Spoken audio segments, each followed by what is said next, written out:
परमशिवोऽहम् ॐ नित्यानन्द परमशिवोऽहम्.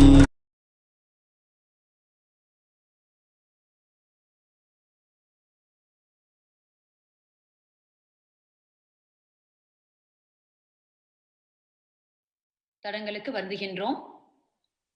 மேலும் இன்றைய காலை சத்சங்கத்துல சுவாமி ரொம்ப அருமையா சொன்னாங்க, நம்ம வேதங்களும் ஆகமங்களும் நமக்கு அறிவியல் அப்படின்னு என்னெல்லாம் தெரியுமோ, சயின்ஸ்னு என்ன நினைச்சுக்கிட்டு இருக்கோமோ, அதாவது ஒரு விஷயத்தை ஆராய்ஞ்சு அதை பத்தி தெளிவான கருத்துக்களை எடுத்து சொல்லி அந்த கருத்துக்கள் அதாவது காலங்காலமா மாறாமல் சத்தியமாக இன்றைய வரைக்கும் நவீன மனிதனுக்கு உபயோகமாக இருப்பதுதான் உண்மையான அறிவியல். அதனால எல்லா அறிவியல்லையும் மிக உன்னதமான உயர்ந்த அறிவியல் என்னன்னா நம்ம வேதங்களும் ஆகமங்களும். ஏன்னா லட்சக்கணக்கான வருடங்களுக்கு முன்னால் சொல்லப்பட்ட சத்தியங்கள் மனிதனை ஆராய்ந்து பிரபஞ்சத்தில் பல விஷயங்களை ஆராய்ந்து அது எந்த துறையா வேணாலும் இருக்கலாம். அதாவது astrology, astronomy, mathematics, physics, chemistry, biology, எந்த துறையாகவும் இருக்கலாம்.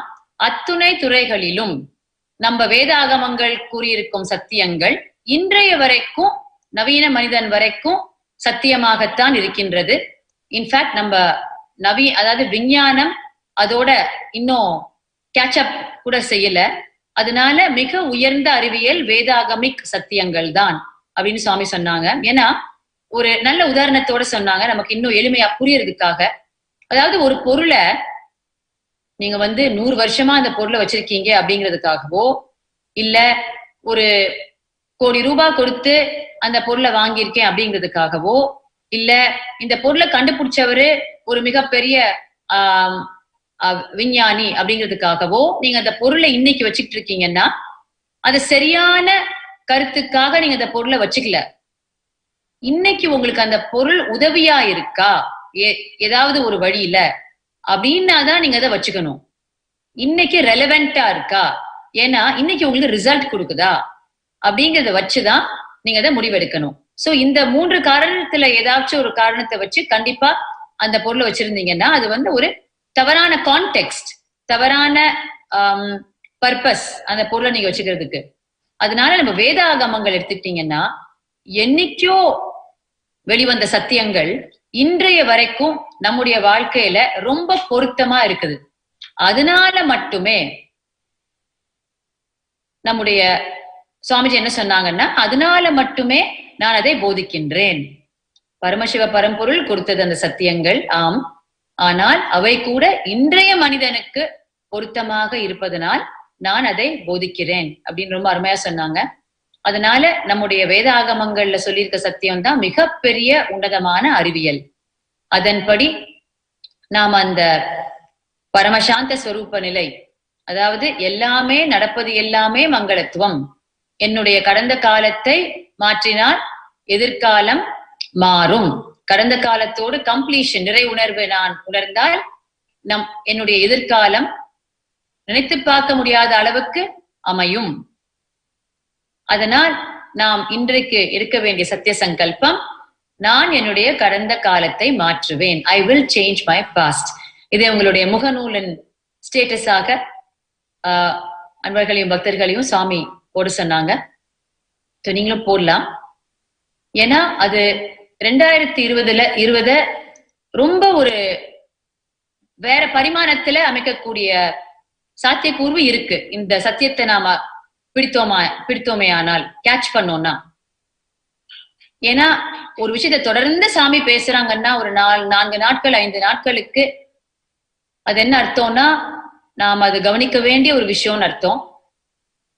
அதனால இந்த ஒரு சத்தியத்தை நாம பிடிச்சோம்னா நம்முடைய எதிர்காலமே மாறிவிடும். அதான் இன்னைக்கு ஆங்கிலம் நித்யானந்த சத்சங்கத்தின் ஒரு சாரம். ஆனா நீங்க முகநூல் ஃபேஸ்புக் ஸ்ரீ நித்யானந்த பரமசிவம் SRI ஸ்ரீ நித்யானந்த பரமசிவம் அப்படிங்கிற ப்ரொஃபைலுக்கு போய் நீங்க இந்த இன்னைக்கு காலை நடந்த நித்யானந்த சத்சங்கத்தின் முழு சாரத்தையும் நீங்க படிச்சுக்கலாம். இன்றைய சத்சங்கம் மட்டும் அல்ல, இதுக்கு முன்னால் நடந்த சத்சங்கம் எல்லாம் ஒரு குறிப்பிட்ட தேதியில இருந்து அப்லோட் ஆயிருக்கு. நீங்க அதை எல்லாமே படிச்சு தெரிஞ்சுக்கலாம். அதை நீங்க லைக் பண்ணுங்க, ஷேர் பண்ணுங்க. ஏன்னா அந்த சத்திய கருத்துக்கள் உங்க மூலமா கோடான கோடி மக்களுக்கு போய் சேரும் நீங்க ஷேர் பண்ணீங்கன்னா. அது மட்டும் இல்ல, இந்த லைவ் ஃபீடையும் நீங்க லைக் பண்ணி சப்ஸ்கிரைப் ஷேர் செய்யுங்கள். அந்த புண்ணியம் உங்களுக்கு கண்டிப்பா உங்க வாழ்க்கையில உங்களுடைய ஞானமா மலரும். ஏன்னா இவ்வளவு எளிமையா ஒரு அவதார புருஷனுடைய வார்த்தைகளையும் தீட்சைகளையும் மக்களுக்கு எடுத்துட்டு போய் சேர்க்கிற வாய்ப்பு நம்ம ஒருத்தருக்கும் நம்ம வீட்டுல உட்கார்ந்து இருக்க சோஃபால இருந்து அந்த வாய்ப்பு நமக்கு இருக்கு. நாம எந்திரிச்சு கூட ஒரு ஸ்டெப் எடுத்து வைக்க வேணாம். இருந்த இடத்துல இருந்தே கிளிக் பண்ணா போதும், நம்ம புண்ணியம் நம்மளை தேடி வரும். ஏன்னா அந்த ஒரு ஷேர் மூலமா, அந்த ஒரு லைக் மூலமா, அந்த ஒரு நீங்க சப்ஸ்கிரைப் பண்ணீங்கன்னா கோடான கோடி மக்கள் அதை பார்த்து அதை என்னன்னு கேட்டு தெரிஞ்சுக்கிட்டு அவங்க வாழ்க்கையில அந்த ஞானம்ங்கிற விஷயம் மலரும்.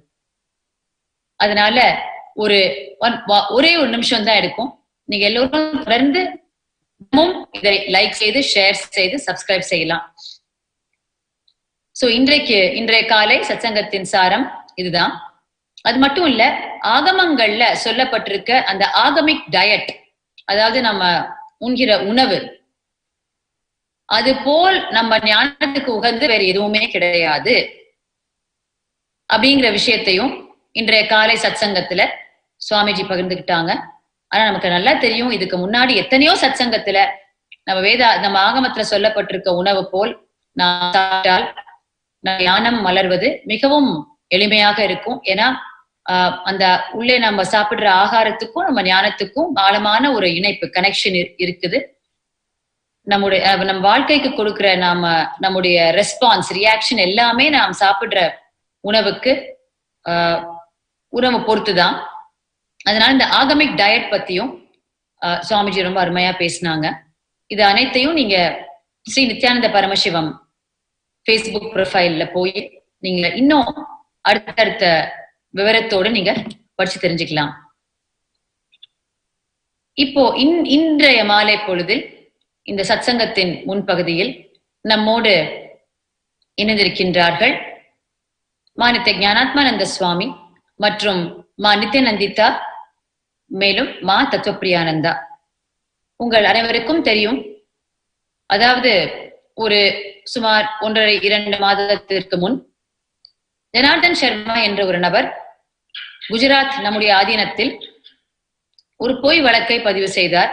அதாவது சுவாமிஜி மேலும் அங்கு 2 சன்னியாசிகள் அதை நிர்வாகம் செய்து கொண்ட நித்ய பிராணப்பிரியானந்தா, நித்ய பிரிய தத்துவானந்தா அப்படின்னு 2 சன்னியாசிகள், அவர்கள் மீதும் பொய் கடத்தல் வழக்கை பதிவு செய்தார். என்னன்னா, அவருக்கு 4 குழந்தைகள், 2 பேர் மைனர், 2 பேர் மேஜர். 4 குழந்தைகளும் நித்யானந்த குருகுலத்தில் இருந்தன. திடீரென்று ஒரு நாள் தன்னுடைய 4 குழந்தைகளும் தன்னுடன் வர வேண்டும் என்று கூறினார். 2 மைனர் பிள்ளைகள் உடனேயே எக்ஸிட் ஃபார்மை சைன் செய்து தன்னுடைய பெற்றோர்களிடம் சென்று விட்டனர். ஆனால் 2 மேஜர் பிள்ளைகள் நித்யானந்திதா மற்றும் நித்ய தத்துவப்பிரியானந்தா தன்னுடைய பெற்றோர்களோடு செல்ல பிரியப்படவில்லை. அவர்களுக்கு அந்த சந்நியாச வாழ்க்கையும் அவர்கள் வாழ்ந்து கொண்டிருந்த வாழ்க்கை முறையும் அவர்களுக்கு மிகவும் ஈடுபாடாக இருந்ததால் அவர்களோடு செல்ல பிரியப்படவில்லை. ஆனாலும் தன்னுடைய தந்தையாரால் வெளியூர் சாமிக்கும் சங்கத்துக்கும் அப்படிங்கிறதுனால அவங்களே ஆசிரமத்தை விட்டு விலகி பிரஸுக்கும் நித்யானந்திதா எழுதி கொடுத்து ரிட்டன் ஸ்டேட்மெண்டா நான் விலகுறேன் அப்படின்னு சொல்லி வெளியேறி விட்டார்கள். தத்துவப்பிரியானந்தா குஜராத்ல இல்ல அந்த சமயம், அந்த நித்யானந்திதா மட்டும் இருந்தாங்க. அவங்க எழுதிட்டு விலகிட்டாங்க. சோ 2 பேருமே தன்னுடைய டிஸ்அசோசியேஷன், ஆசிரமத்தை விட்டு நாங்க விலகி இருக்கோம் அப்படிங்கிறத சோசியல் மீடியா மூலமாகவும் பிரஸ் மூலமாகவும் போலீஸுக்கும் தெரிவிச்சுட்டாங்க. ஆனாலும் தொடர்ந்து இந்த பொய் கடத்தல் வழக்கை பதிவு செய்தார் ஜனார்தன் சர்மா தந்தையார். அதனை அடுத்து மிகவும் ஒரு பெரிய தாக்குதல் நடந்தது குஜராத்தில் நம்முடைய சன்னியாசிகள் மேலும். அந்த சன்னியாசிகள் அரெஸ்ட் செய்யப்பட்டார்கள். இன்றைய தேதி வரை அவர்கள் குஜராத்தில் சென்ட்ரல் ஜெயிலில், சிறையில் தான் இருக்கின்றார்கள். எந்த குற்றமும் செய்யவில்லை. நம்முடன் இன்றைக்கு ஜனார்தன் சர்மாவின் இந்த 2 மேஜர் பிள்ளைகள் மற்றும் தத்துவப்பிரியானந்தா இணைந்திருக்கின்றார்கள். தினமும் அவர்கள் சார்பில் அவர்களுடைய சத்தியங்களை எடுத்து சொல்லி கொண்டே இருக்கிறார்கள். நேர்களுக்கு அந்த கிளாரிட்டி, சத்தியம் புரியணும், உண்மை என்னன்னு புரியணும்னு இன்றைக்கும் வந்திருக்காங்க. இன்னைக்கு முக்கியமா அவங்களுடைய அவங்க செஞ்சிட்டு இருக்கும் அந்த தபஸ், அந்த தவத்திற்கு அவர்களுக்கு ஒரு பிரசாதமாகவே ஒரு ஒரு கோர்ட் ஆர்டர் அமைந்திருக்கின்றது. அதை பத்தி நம்ம இன்னைக்கு பேச வந்திருக்காங்க நித்யானந்தம்மா, நித்யானந்திதா, தத்துவ பிரியானந்தா, நித்யானந்தம். நீங்க வந்ததுல ரொம்ப சந்தோஷம். நீங்க நேர்களோடு இன்றைக்கு நீங்க என்ன பகிர்ந்துக்க விரும்புறீங்க அப்படின்னு தொடர்ந்து பேசலாமா? இப்போ வந்துட்டு போயிட்டு இருக்க பிரச்சனை இப்போ ஆன்கோயிங்கா ரொம்ப பெரிய ஒரு பிரச்சனை போயிட்டு இருக்கு. நாங்க தினமுமே அதுல இருக்கிற அப்டேட்ஸ் எல்லாம் ஷேர் பண்ணிட்டு இருந்தோம். அதுல இருக்கிற டிஃப்ரெண்ட் டைமென்ஷன்ஸை ஷேர் பண்ணிட்டு இருந்தோம். இப்போ இன்னைக்கு ஒரு ஆக்சுவலா இப்போ நாங்க ஷேர் பண்ண போற நியூஸ் எங்களுக்கு ஒரு நியாயம் ஆல்மோஸ்ட் எங்களுக்கு ஒரு நியாயம் கிடைக்கிற மாதிரி இருக்கு. ஸோ அந்த நியூஸ் தான் உங்களுக்கு ஷேர் பண்ண போறோம். பட் அதுக்கு முன்னாடி இப்போ புதுசா பாக்குற வியூவர்ஸ்க்குலாம் ஜஸ்ட் என்ன நடந்தது அப்படிங்கறத ஒரு எசன்ஸ் மாதிரி நான் சொல்ல விரும்புறேன். இப்போ இந்த என்டையர் பிரச்சனையே ஆரம்பிச்சது ஒரு 2-3 மாசத்துக்கு முன்னாடிதான். ஆனா ஆனா நாங்க ஒரு 7 வருஷமா, இப்போ இது 7வது வருஷம் முடிய போகுது. இந்த 7 வருஷமா ஒரு ஹோல் ஃபேமிலியா நாங்க சுவாமிஜியோட ஆசிரமத்துல ரொம்ப ரொம்ப ரொம்ப சந்தோஷமா தான் வாழ்ந்துட்டு இருந்தோம். இந்த எப்படி நான் 4 பேரும் குருகுல படிச்சுட்டு இருந்தோம். எல்லாமே கம்ப்ளீட்டா எங்க 6 பேருன்னா நாங்க 4 பசங்க பிளஸ் எங்க அப்பா அம்மா. ஸோ எங்க 6 பேரையுமே முழுக்க முழுக்க சுவாமிஜி தான் பார்த்துட்டு இருந்தாங்க. ஃபுல்லா அதான் எல்லாமே இலவசமா கொடுத்துட்டு இருந்தாங்க. எனவே பெஸ்ட் குவாலிட்டியாவும் ஃப்ரீயாவும் தான் கொடுத்துட்டு இருந்தாங்க. இப்போ எஜுகேஷன் வைஸ் பாத்தீங்கன்னாலும் நாங்க இன்டர்நேஷனல் ஜிசிசி சிலபஸ் படிச்சுட்டு இருக்கோம். அதே மாதிரி ஃபுட் கம்ப்ளீட்டா ஆர்கானிக் சாத்விக் ஃபுட். அதே க்ளோத்ஸ் போடுறதா இருந்தாலும் பியூர் காட்டன் க்ளோத்ஸ், அந்த மங்களகிரி காட்டன் க்ளோத்ஸ். அதை தவிர்த்து இந்த ஜுவல்ஸ் போடுறதா இருந்தாலும் எல்லாமே சுவாமிஜி தான் கம்ப்ளீட்டா பார்த்துட்டு இருந்தாங்க. எல்லாமே எங்களுக்கு ஃப்ரீயா தான் கொடுத்துட்டு இருக்காங்க. இப்படிப்பட்ட ஒரு இது எனக்கு சொல்றதுக்கு ரொம்ப ஒரு மாதிரி இருக்கு. ஏன்னா சுவாமிஜி இதையும் தாண்டி பல விஷயங்கள் எங்களுக்கு கொடுத்துருக்காங்க. எங்க அப்பா எனக்கு உயிரோட இருக்கிறதுக்கு காரணமா இருந்துச்சு, நான் என்னைக்கு உயிரோட இருக்கிறதுக்கு காரணமே சுவாமிஜி தான். ஏன்னா எங்களுக்கு அந்த மாதிரி ஹீலிங் மிராக்கிள்ஸ் எல்லாம் நடந்திருக்கு. பல விஷயங்கள் இருக்கு நான் ஷேர் பண்ணணும்னு நினைச்சேன். பட் நான் ஜஸ்ட் ஒரு ஓவர் வியூவா மக்களுக்கு புரியுற மாதிரி சொல்றதுக்காக நான் இது மாதிரி சொல்றேன். இதுக்கு இப்போ இந்த மாதிரி நாங்க 7 இயர்ஸா வாழ்ந்துட்டு இருக்கும் பொழுது திடீர்னு நான் இந்த அட்மினிஸ்ட்ரேஷன் டீம் ட்ரெயின் ஆக ஆரம்பிச்சேன். அப்போ இந்த அக்கௌண்ட் ஸ்கூல்ல கொஞ்சம் பார்க்கும் பொழுது எங்க அப்பா ஒரு பினான்சியல் இன்வெஸ்ட்மெண்ட், அதாவது ஒரு பண மோசடியில அவரும் ஒரு ஆளா இருக்கிறது நான் பார்த்தேன். அதனால எங்க அப்பா கிட்ட போய் இதை பத்தி நான் கேட்கிறேன். எங்க அப்பா கிட்ட இதை பத்தி கேட்ட உடனே கதையே மாறுறது. எங்க அப்பா இந்த கொஸ்டினுக்கு ஒழுங்கா ஆன்சர் பண்ணாம, வாங்க நம்ம எல்லாரும் இந்த ஆசிரமத்தோட வெளில போயிடலாம் அப்படின்னாரு.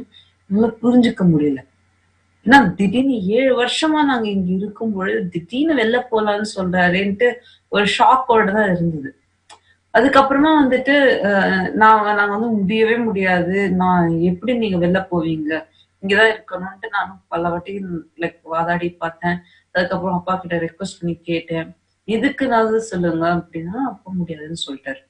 இந்த மாதிரி நடந்துட்டு இருக்கும் பொழுது நான் டிராவல்ல இருந்தேன், வேர்ல்ட் டூருக்குள்ள டிராவல்ல இருந்தேன். அப்புறம் உங்களுக்கு எப்படி நடந்தது? ஆக்சுவலி இப்போ இவங்க சொன்ன மாதிரி இவங்க எப்போ அந்த மோசடி பத்தி கண்டுபிடிச்சாங்களோ உடனே எங்க அப்பா எனக்கு கால் பண்ணாரு. இது நவம்பர் 1ஆம் தேதி. சோ அப்பா எனக்கு கால் பண்ணிட்டு அவர் சொல்றாரு, இந்த மாதிரி லிட்டலாங்க அது நான் உண்மையா சொல்லணும்னா இன்னைக்கு எல்லா மீடியாலயும் சொல்றாங்க, இந்த மாதிரி நாங்க மூளைச்சலவை செய்யப்பட்டிருக்கோம் ஆதீனம் சுவாமிஜில இருந்து அப்படின்ற ஒரு பொய்யான ஒரு தகவலை சொல்றாங்க. ஆக்சுவலா உண்மையா சொல்லணும்னாங்க அன்னைக்கு ஜனார்தனையாவது லிட்டரலா எனக்கு மூளை செலவை பண்ண பார்த்தாரு. நான் சுவாமிஜிக்கு மேல ஒரு பொய் புகார் கொடுக்கணும், நான் சுவாமிஜி மேல ஒரு பொய்யான ரேப் சார்ஜ் ஃபைல் பண்ணணும் அப்படின்னு சொல்லிட்டு அவர் கன்வின்ஸ் பண்ண ட்ரை பண்ணாரு. அது ஒரு ஒரு ரொம்ப நேரம் ஒரு பெரிய கால், எலாங்கேட்டான கால்ல ரொம்ப சாஃப்டா பேசி ரொம்ப கன்வின்ஸ் பண்ண ட்ரை பண்ணாரு. நான் வந்து லைக் 6 வருஷம் நாங்க சுவாமிஜி தான் எங்க லைஃப். சுவாமிஜி வந்து எங்க குரு மட்டும் இல்லைங்க, லிட்டரலா வந்து சுவாமிஜி நாங்க எல்லாருமே வந்து ஒரு அப்பாவோ ஒரு அம்மாவோ நாங்க பாத்துட்டு இருக்கோம் எங்க எல்லாரோட லைஃப்லயும். ஏன்னா சுவாமிஜி வந்து அந்த அளவுக்கு ஒரு கான்ட்ரிபியூஷன் பண்ணிருக்காரு. சோ இவர் வந்து இப்போ ஜனார்தன அன்னைக்கு வந்து சொல்றாரு இந்த மாதிரி நான் வந்து அவர் சுவாமிஜி மேல ஒரு பொய்யான ரேப் சார்ஜ் கொடுக்கணும் அப்படின்னு. ஒரு ஒரு பொண்ணா என்னோட சொந்த அப்பா கிட்டேந்து இந்த வார்த்தையை நான் கேக்குறது ஒரு இருக்கிறதுலே வந்து ஒரு ரொம்ப பெயின்ஃபுல்லான சுச்சுவேஷன். நான் எதிர்பார்க்கவே இல்லை. என்னோட அப்பா இப்படியே சடனா பேசுறாரு, இப்படி வந்து யாராச்சும் இப்படிலாம் பேசுவாங்களா அப்படின்னு எனக்கு தோணுச்சு. சோ இந்த நவம்பர் 1 இது நடந்த உடனே நான் அன்னைக்கு அந்த கால் முடிஞ்சதுமே போலீஸ் எல்லாம் வந்தாங்க.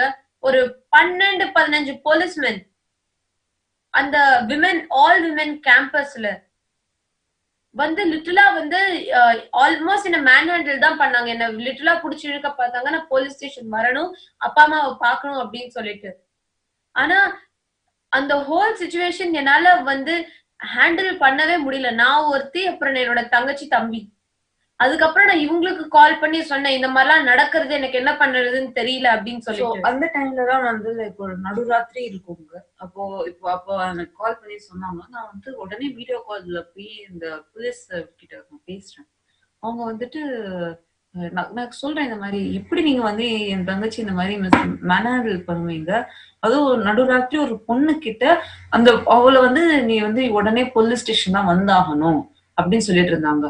இவங்க மேல எந்த கம்ப்ளைண்டும் இல்லை. நான் சொன்னேன் எனக்கு கம்ப்ளைண்ட் லெட்டர் முதல்ல காமிங்க, யார் கம்ப்ளைண்ட் கொடுத்தது, எனக்கு கம்ப்ளைண்ட் லெட்டர் காமிங்க, கம்ப்ளைண்ட் லெட்டர் இல்லாம இந்த மாதிரி எல்லாம் பண்ணாதீங்க அப்படின்னு சொல்றேன். அவங்க சொன்னாங்க இல்ல இல்ல உங்க அப்பா தான் வந்து எங்க கிட்ட கம்ப்ளைண்ட் கொடுத்தாரு. சரி கம்ப்ளைண்ட் காமிங்கன்னா அவங்க கையில கம்ப்ளைண்ட் லெட்டர் கிடையாது. ஏன்னா கம்ப்ளைண்ட் எழுதவே இல்லை, அவங்க அதை ரிட்டன் ரெக்கார்ட்ல எடுத்துக்கல.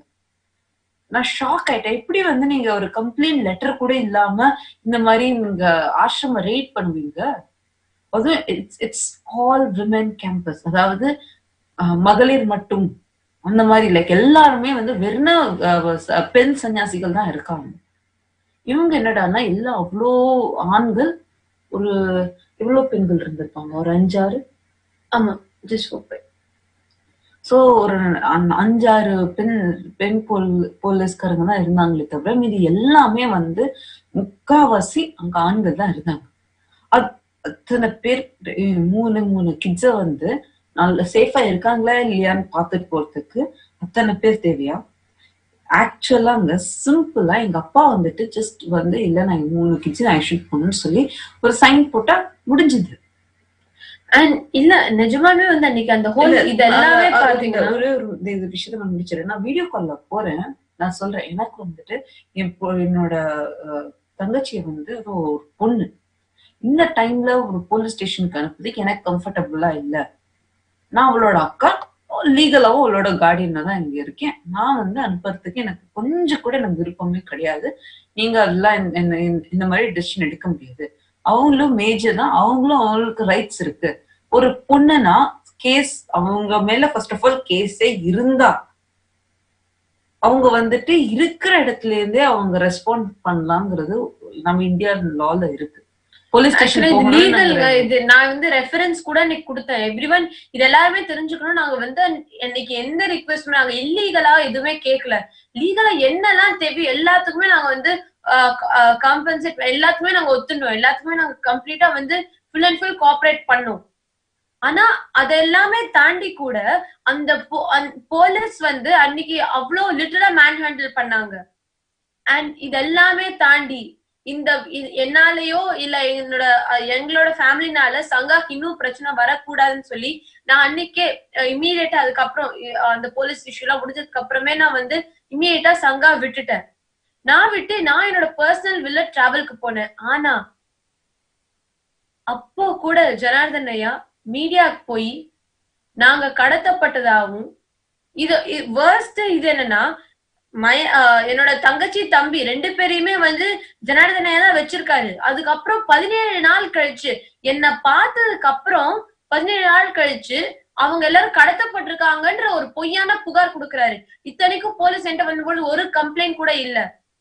நான் இன்னொன்னு ஆட் பண்ண விரும்புறேன். இவங்க வந்துட்டு சேஃபா தான் இருக்காங்கன்னு சொல்லி எழுதி கொடுத்தது நவம்பர் 1 அதுவும் எல்லா போலீஸ் முன்னாடியும் அந்த போலீஸ் எல்லாமே அட்டெஸ்ட் பண்ணாங்க, விட்னஸ் இருந்தாங்க, இதோட போட்டோகிராஃப் எல்லாமே எடுத்திருந்தாங்க.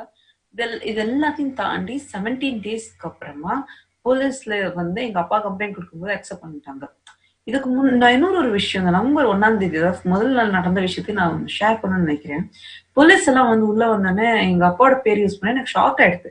எங்க அப்பா ஏன் இந்த மாதிரி பண்ண போறாரு, அந்த டைம்ல எனக்கு அப்படிதான் தாட் இருந்தது. சோ நான் உடனே எங்க அப்பா கால் பண்றேன், கண்டினியூஸா கால் பண்றேன். எங்க அப்பா காலை மிஸ்ஸும் பண்ணல, காலை எடுத்து ஒரு ஆன்சர் பண்ணி எதுவுமே பண்ணல, காலை கட் பண்ணாரு.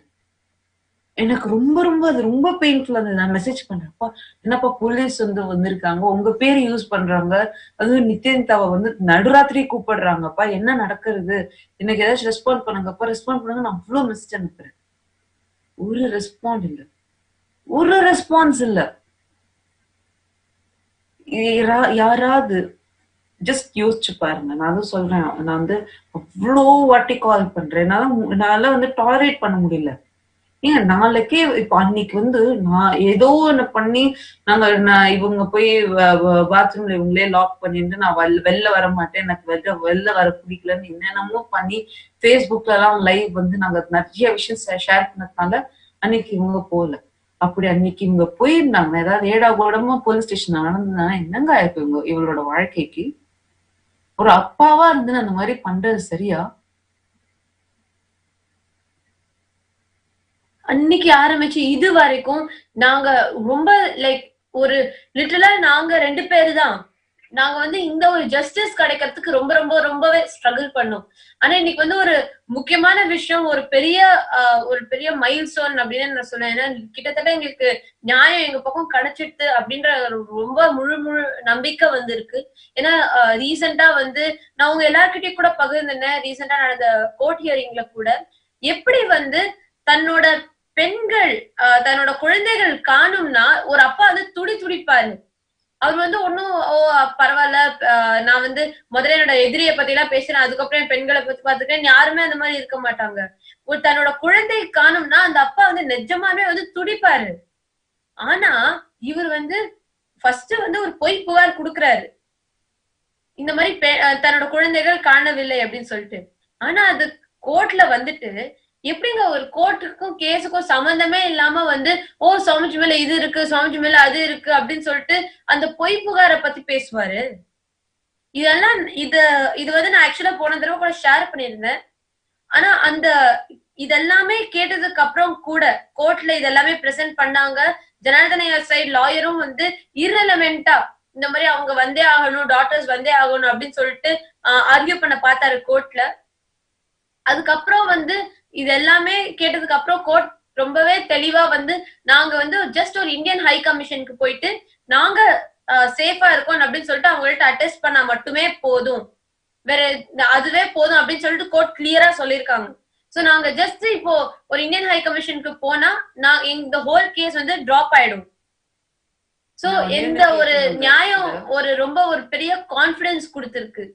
ஆனா இது கொடுத்ததுக்கு அப்புறம் கூட கோர்ட்ல ரொம்ப பெயின்ஃபுல்லான விஷயம் நான் ரியலைஸ் பண்ணேங்க. மீடியா இந்த விஷயத்த கூட இத பத்தி கம்மியா பேசிட்டு இப்ப கூட ஜனார்தனையா பத்தி தான் நிறைய பேசுது. அவர் கொடுத்த இந்த பொய்யான புகார்கள் பத்தி தான் நிறைய பேசுறது. அதே மாதிரி ஜனார்தனையோட லாயர் ரிபப்ளிக் டிவில போயிட்டு நாங்க அப்படி இந்தியா வந்தா நாங்க கோர்ட்டுக்கு வந்து கோர்ட்டு எங்களை எல்லாமே சால்வ் பண்ணிடுச்சுன்னா கூட எங்களை திருப்பி போக விட மாட்டாராம். அதே மாதிரி எங்களை வந்து மென்டல் கவுன்சிலிங்க்கு அழைச்சுன்னு போவாங்களாம். இல்ல நான் நிஜமா வந்து 2 கேள்வி கேட்க, முதல்ல இது எல்லா மக்களும் தெளிவா புரிஞ்சுக்கணும், எல்லா தமிழ்நாட்டு மக்களும் எல்லா இந்தியன்ஸும் தெளிவா இதை புரிஞ்சுக்கணும். ஒரு லாயர் யாரு வந்து நம்ம லீகல் சிஸ்டம் வந்து கடைபிடிக்கணுமோ அந்த லாயரே வந்து ஒரு பப்ளிக் நேஷனல் டிவில கோர்ட்டை பத்தி அவதூறா பேசுறாரு, கோர்ட் டிஸ்ரெஸ்பெக்ட் பண்றாரு. எப்படிங்க ஒரு லாயர் வந்து சொல்றாரு கோர்ட்டே வந்து அவங்களை அனுப்பிச்சுவே அப்படின்னு சொன்னாலும் நாங்க வந்து அவங்களை மென்டல் கவுன்சிலிங் அழைச்சுன்னு தான் போவோம் அப்படின்னு சொல்ல முடியும்? எந்த ஒரு அப்பா இப்படி பேசுவாருங்க? அப்பா சொல்லாம லாயர் கண்டிப்பா சொல்ல மாட்டாரு, ஏன்னா அப்பா தான் ரெப்ரசென்ட் பண்றாரு. முதல்ல ஒரு லாயர் இப்படி சொல்றது தப்பு. ரெண்டாவது ரிபப்ளிக் டிவி வந்து வெட்கமே இல்லாம அத அப்படியே வந்து பப்ளிஷ் பண்றாங்க. ஒரு லாயர் வந்து நேஷனல் டிவில தைரியமா உட்காந்து கோர்ட் டிஸ்ரெஸ்பெக்ட் பண்ண முடியாது. அதே மாதிரி எந்த அப்பாங்க என்னதான் பிரச்சனை இருக்கட்டும் இந்த மாதிரி யாராச்சும் பப்ளிக்கா வந்து அனௌன்ஸ் பண்ணுவாங்களா? என்னோட மகள்களை நான் வந்து மென்டல் கவுன்சிலிங் அழைச்சிட்டு போகணும், ஏன்னா அவங்களுக்கு நிறைய மூளைச்சலவை செய்யப்பட்டிருக்கு அப்படின்னு. இல்லங்க, இவரேதான் வந்து டிவி முன்னாடி ஒரு டிராமா போடுவாரு. இந்த மாதிரி ஐயோ எங்க ஃபேமிலி ரொம்ப அட்டாச்சான ஃபேமிலி, ரொம்ப அன்பான ஃபேமிலி, ரொம்ப அஃபெக்ஷனேட்டான ஃபேமிலி அப்படின்னு. அஃபெக்ஷனேட்டான ஃபேமிலி, அன்பான ஃபேமிலின்னு அவரு ஒரு பக்கம் அந்த ஒரு பொய்யான ஒரு முகம் காமிச்சிட்டு, ரெண்டாவது பக்கம் தன்னோட மகள்களை பத்தியே இவ்வளவு அசிங்கமா. நிஜமாங்க, அவரோட லைஃப் அவர் எப்படி வேணா கெடுத்துக்கட்டும், அவர் என்ன வேணா பண்ணிக்கட்டும். ஏன்னா எனக்கு புரிஞ்சிருச்சு அவர் எவ்வளவு பெரிய சதி திட்டம் வச்சிருக்காருன்னு. ஆனா இவரோட சதி திட்டத்தினால என்னோட வாழ்க்கையை அழிக்கிறாரு. இவரு வந்து நியூஸ் சேனல்ல வந்து என் மகளுக்கு இப்படியா இருக்கு, அவளை வந்து யாரோ செக்ஷுவலா அபியூஸ் பண்ணிருக்காங்க, அவளுக்கு மென்டல் கவுன்சிலிங் தேவை. அதே மாதிரி இதெல்லாம் மட்டும் பத்தாம அவர் வந்து பேசுற இன்டர்வியூல நித்யானந்த ஆசிரம்ல இருக்கிற எல்லா சன்னியாசிஸுமே வந்து மாடல் மாதிரியான சன்னியாசிகள், அவங்க எல்லாருமே வந்து சுவாமிஜி, அவங்க எல்லாருமே கற்பெல்லாம் இழந்துட்டாங்க அப்படின்னு சொல்லிட்டு இந்த வார்த்தையை அவர் சொல்றதே வந்து ரொம்ப பெயின்ஃபுல். ஆனா இத அவர் பேசும் பொழுது அந்த மீடியால வந்து அவங்க காமிக்கிற போட்டோஸ், என்னோட போட்டோஸும் என் அக்காவோட போட்டோஸும் சன்னியாச உடையில இருக்கிறது. எந்த அப்பனாவது தன்னோட மகள்களை பத்தி இவ்வளவு கேவலமா விமர்சனம் பண்ணுவாங்களா? அவர் சொல்றது பொய், அது ஒண்ணு. ஆனா ரெண்டாவது தன்னோட மகள்களை பத்தி இவ்வளவு கேவலமா போட்டோவை காமிச்சு விமர்சிக்கிறாங்க. நம்ம எல்லா மக்களுமே நினைப்பாங்க இந்த அப்பா இந்த தந்தை அப்படின்னு நம்ம எல்லாம் பேசும்போது ரொம்ப அட்டாச்சான ஃபேமிலி சொல்லும் பொழுது ஒரு பொய்யான இமேஜ். ஆனா தன்னோட மகள்களை பத்தி சுயநலத்திற்காக இவ்வளவு மோசமா எந்த ஒரு அப்போ என் வாழ்க்கையில நான் பார்த்ததே இல்ல. அதே மாதிரி இது யாருக்கும் நடக்க கூடாதுன்னு நான் வேண்டிக்கிறேன். இவ்வளவு கேவலமா எங்களோட லைஃப வந்து டிஸ்ட்ராய் பண்ணிருக்காரு.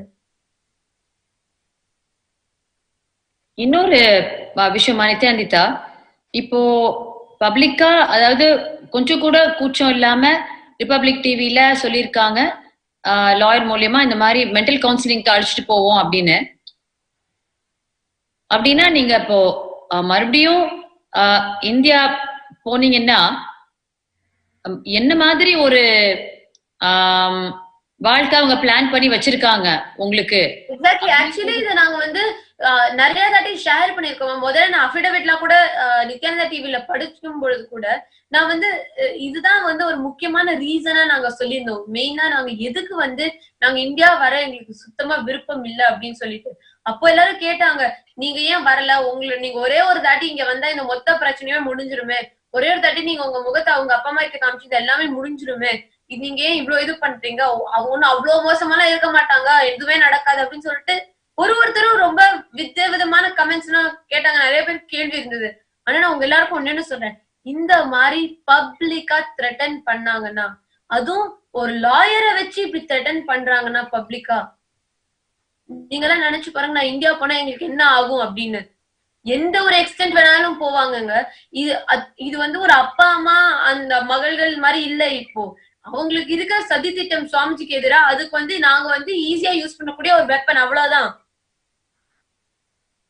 இது எல்லாமே முக்கியமா புரிஞ்சுக்கணும். ஆக்சுவலா இன்ஃபேக்ட் அந்த லாயர் பேச அந்த ஆர்டிக்கல்ல கூட நீங்க இப்போ உங்க எல்லாரும் ஸ்கிரீன்ல பார்க்கலாம். I request the NTV team to project the article.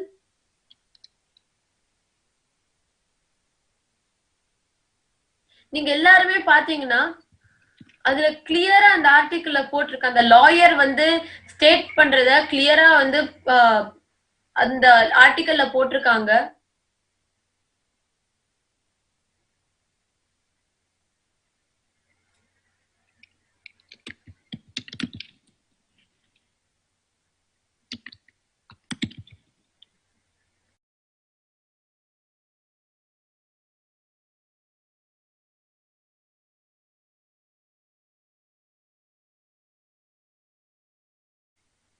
நீங்க எல்லாம் பாப்பீங்க எப்படி வந்து ஒரு லாயரால இவ்ளோ தைரியமா வந்து, அதாவது அவங்க நியூஸ் பேப்பர்ல சொல்லும் பொழுதே வந்து எந்த எக்ஸ்டென்ட் சொல்றாங்க, மென்டல் கவுன்சிலிங்ன்ற எக்ஸ்டென்ட் சொல்றாங்க. அப்போ நாங்க அங்க போனோம்னா எங்களை என்ன வேணா பண்ணுவாங்க, எங்களை வந்து ட்ரக்ஸ் கொடுப்பாங்க, என்ன வேணா பண்ணுவாங்க. ஏன்னா அவங்களோட குறிக்கோள் சுவாமிஜிக்கு எதிரா தாக்குதல் பண்றது. ஆட் பண்ணணும்னு நினைக்கிறேன். அதாவது ஒரு விஷயம் முன்னாடி நடந்தது. எங்க அப்பா அம்மாக்குள்ள சண்டை வரும். இதனால வந்து நாங்க அஃபெக்ட் ஆயிருப்போம்.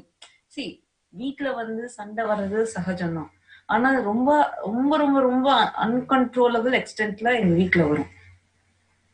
நான் இதையே இங்க கொண்டு வரேன்னா, இப்போ இந்த மாதிரி நடந்து, ஏன்னா எங்க அப்பாவுக்கு வந்து வேற யாரோடயோ ஒரு தொடர்பு இருந்ததாகவும் எங்க அம்மா வந்து அதுக்கு கேட்டாங்க. ஒரு பெரிய பிரச்சனை நடந்தது. இது எல்லாத்தையும் இது வந்துட்டு நாங்கெல்லாம் வந்துட்டு எங்க அம்மாவை தான் வந்து ப்ரொடெக்ட் பண்ணோம். எங்க அம்மா கிட்ட நாங்க சொன்னோம், நீங்க இந்த மாதிரி அப்பா நீங்க இந்த மாதிரி பண்ணாதீங்கப்பா, அம்மா ஓகே, அம்மா சொல்றது தப்பே இல்லை, நீங்க சாரி கேளுங்க. இந்த மாதிரிலாம் நான் தான் போய் எங்க அப்பா கிட்டயே பேசினேன், ரெக்வஸ்ட் தான் பண்ணேன்.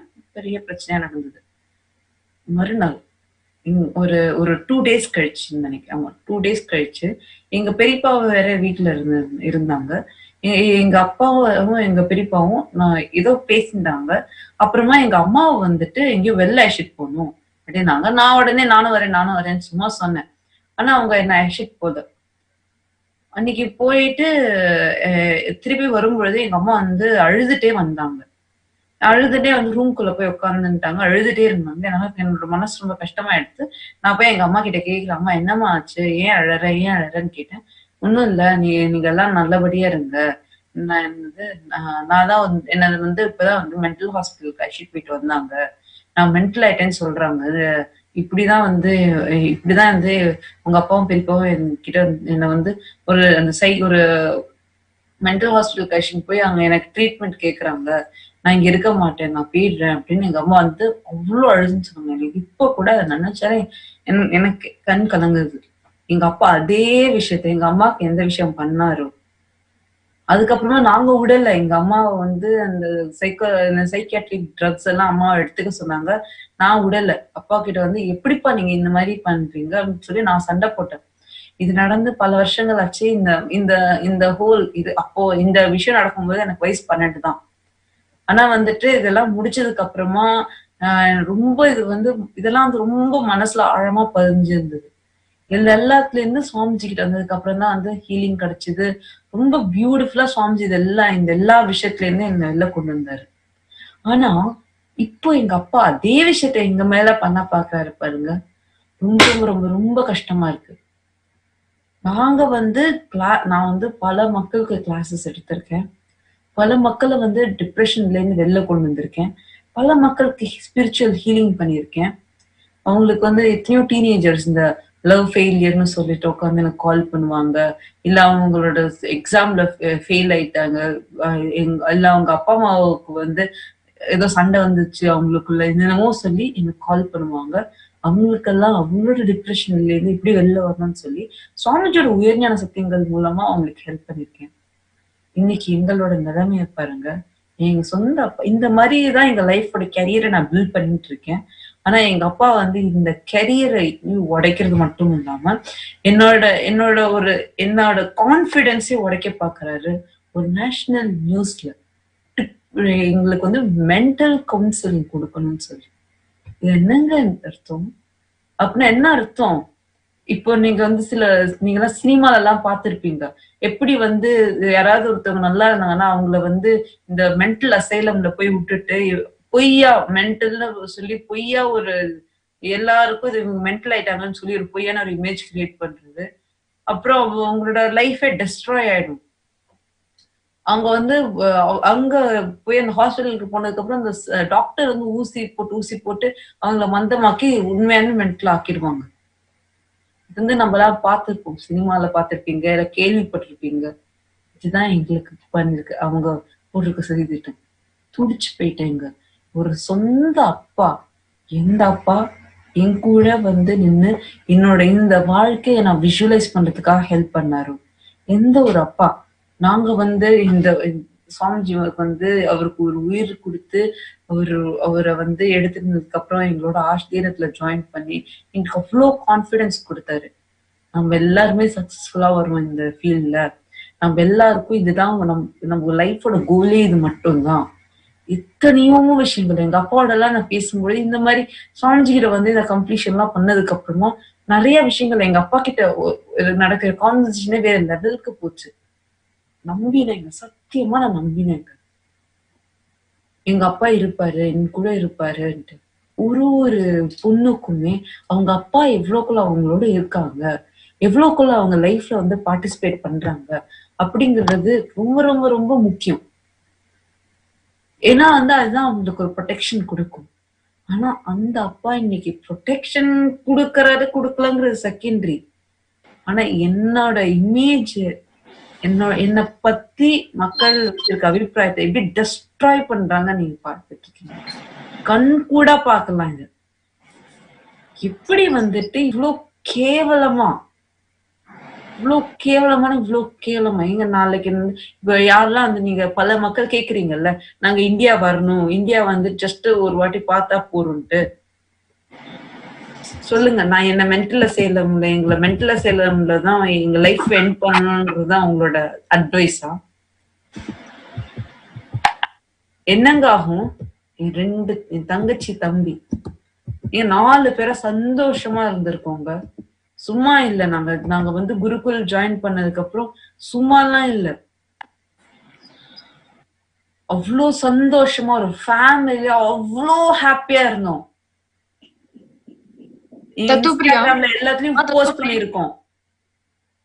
இது யாரும் வந்து ஃபோர்ஸ் பண்ணி செல்ஃபி எடுத்து போஸ்ட் பண்ணுங்கன்னா அதெல்லாம் யாரும் சொல்ல மாட்டாங்க. நாங்க எங்களோட ஜாய் அங்க ஷேர் பண்ணிக்கிறோம். நித்யானந்தம் தத்துப்பிரியா, நான் இங்க ஒண்ணு ஆட் பண்ண விரும்புறேன். நீங்க சொல்லிட்டு இருந்தீங்க எப்படி நம்ம எல்லாம் வந்து அக்கா தம்பி தங்கச்சியோட எவ்வளவு ஒரு சந்தோஷமான வாழ்க்கை வாழ்ந்திருக்கோம். நம்ம ஏதாவது இன்கம்ப்ளீஷன் போறப்ப சுவாமிஜி எப்படி நம்ம ஃபேமிலிய வந்து கம்ப்ளீஷனுக்கு கொண்டு வந்திருக்காங்கன்ட்டு. இந்த டைம்ல நான் வந்து நாங்க எல்லாரும் முன்னாடி நடக்க குருகுல் கிட்ஸ் நாங்களாம் உட்காந்து பவர் மேனிஃபெஸ்டேஷன் பண்ணிட்டு இருக்கப்போ ஒரு டைம் வந்து ஜனார்தன் ஐயா உட்கார்ந்து இருந்தாரு. நான் பார்த்துட்டு, ஜனார்தன் ஐயா நாங்க இந்த பவர் மேனிஃபெஸ்ட் பண்றோம், நீங்களும் வந்து பாருங்க அப்படின்னு நான் சொன்னப்போ சுவாமிஜி வந்து அவ்வளோ ஒரு அழகா ஒண்ணு சொன்னாரு. தத்துப்பிரியா நித்யானந்தா நாங்க எல்லாம் வந்து ஒரு கிளாஸ்மேட் குருகுல்ல. சோ ஒரு வெளி உலகத்துல வந்து இன்னொரு குழந்தையோட இன்னொரு ஃப்ரெண்ட்ஸோட அப்பா வந்து இன்னொரு ஃப்ரெண்ட் அப்பா தான் கூப்பிடுவாங்க. சோ அவ்வளவு பியூட்டிஃபுல்லா சுவாமிஜி சொல்லியிருக்காரு என்கிட்ட. தத்துப்பிரியா நீ வந்து எவ்வளவு ஒரு ஃப்ரெண்டா இருக்கீங்க, உங்க அப்பாவை நீ எப்படி சொல்ல, தத்துப்பிரியாவும் உங்க அப்பா தான் கூப்பிடுவாங்க. நம்ம இந்தியன் கல்ச்சர்ல வந்து இது ஒரு அழகான ஒரு இது நம்ம சிஸ்டம் இருக்கு. சோ நீயும் ஜனார்தன் ஐயாவும் ஒரு அப்பாவா தான் பாக்கணும். ஏன்னா உன்னோட ஃப்ரெண்டோட அப்பாவை நீயும் அப்பாவா தான் நீ கன்சிடர் பண்ணணும் அப்படின்ட்டு. அந்த நாள்ல இருந்து நான் வந்து நான் வெளி உலகத்துல இருந்து வந்தனால எனக்கு வந்து நிறைய டவுட்ஸ் இருந்துச்சு. ஆனா இருந்தாலும் சுவாமிஜி சொல்லியிருக்காங்க இதுதான் நம்மளோட கல்ச்சர் அப்படின்னு இருக்கிறப்ப நானும் ஜனார்தன் ஐயாவா அப்பான்னு தான் கூப்பிடுவேன். என்னப்பா சாப்பிட்டீங்களா, என்னப்பா வந்துட்டீங்களா அப்படின்னு ஒரு வார்த்தையும் அவர் கூப்பிடுறப்ப கூட ஒரு அப்பா என்ற முறையில ஒரு பொறுப்போட ஒரு பொறுப்போட ஒரு சுவாமிஜி சொல்லியிருக்காங்க. நானும் அவர் அப்பாவா தான் நான் வந்து பார்த்தேன். சோ இப்ப எங்க ஃபேமிலின்னு சொல்றப்போ எங்க கூட இருந்த 2 அக்கா தங்கச்சி நித்யானந்தா தத்துப்பிரியா இப்படி ஒரு சூழ்நிலையில இருக்கிறது வந்து அப்பா காரணமா இருக்கிறான்னு சொல்றப்போ ரொம்ப வந்து ஒரு கஷ்டமா இருக்கு. இன்னொன்னு என்னன்னா ஒரு மெயின் வந்து ஒரு பேஸ் என்னன்னா ஒரு மீடியாவுக்கு போயிட்டு சொல்றாரு ஜனார்தன் சர்மா, நான் வந்து ஒரு பிராமின் ஃபேமிலி, எப்படி நித்யானந்தா சொன்னாங்க, நம்ம ஒரு அஃபெக்ஷன் ஒரு லவ் ரொம்ப ஒரு ஸ்ட்ராங்கான ஒரு ரிலேஷன்ஷிப்ல உள்ள ஒரு ஃபேமிலி, இப்ப பிரேக் ஆச்சுன்னு அப்படின்னு வந்து ஐயா ஒரு தப்பான ஒரு புகாரை போயிட்டு சொல்லிட்டு இருக்காரு வெளியே. ஒரு பிராமின் ஃபேமிலியில வந்தவங்க நீங்க எந்த அளவுக்கு படிச்சிருப்பீங்க? அவர் எல்லாத்துலயும் சொல்றாரு வேதா சாஸ்திரா இதெல்லாம் நான் படிச்சு வந்திருக்கேன். இப்படி படிச்சு வந்தவர் வந்து நீங்க வந்து ஒரு சிஓ கம்பெனிய வந்து வேலை செய்யணும் நீங்க முடிவு எடுக்கிறீங்க. இவ்வளவு படிச்சதுக்கு சம்பந்தமே இல்லாம ஒரு சிஓ கம்பெனி வேலைக்கு நீங்க போயிருக்கீங்க. இப்போ வேதா சாஸ்திரம் வந்து உங்களுக்கு வந்து நீங்க அதுதான் மதிப்பு நீங்க நினைச்சீங்கன்னா நீங்க வந்து ஒரு சிஓ லெவலுக்கு போயிருக்க மாட்டீங்க, சிஓ லைஃப் நீங்க வந்து முடிவு எடுத்திருக்க மாட்டீங்க. சோ அப்படின்னு இருக்கிறப்ப உங்க லைஃப்லயே நீங்க இவ்வளவு தடுமாறுறப்போ உங்க குழந்தைங்களை வந்து குருகுலத்துல சேரணும்னு ஒரு நல்ல முடிவை எடுத்துட்டு வந்து ரொம்ப ஒரு அப்ரிஷியேட் பண்றமான விஷயம். அதே சமயத்துல நீங்க சங்கத்துல இருக்கிறப்போ உங்களுக்கு தப்பான தகவல் வந்து கொடுத்தவங்க, நீங்க தப்பான தகவல் வந்து உங்களுக்கு சொன்னவங்க எல்லாத்துக்கும் நீங்க கை கோத்துக்கிட்டீங்க. அதே தப்பான தகவல் நீங்க அந்த அளவுக்கு எக்ஸ்ட்ரீம்ல இப்ப இருக்கிறனாலதான் பிள்ளைங்க 2 பேர் இப்ப இந்த கதியில இருக்கிறாங்க. அதே தப்பு சொன்னவங்க அவங்க இப்படி சொல்றாங்கன்னு சங்கத்துல ரொம்ப ஸ்ட்ராங்கா எத்தனையோ வருஷம் இருக்கிற சன்னியாசிஸ் கிட்ட நீங்க ஒரு 2-3 வார்த்தைமா இப்படி சொல்றாங்க, இதெல்லாம் என்னதுமா அப்படின்னு நீங்க ஒரு 2-3 வார்த்தை நீங்க கேட்டிருந்தீங்கன்னா இந்த பிரச்சனையே வந்திருக்காதியா.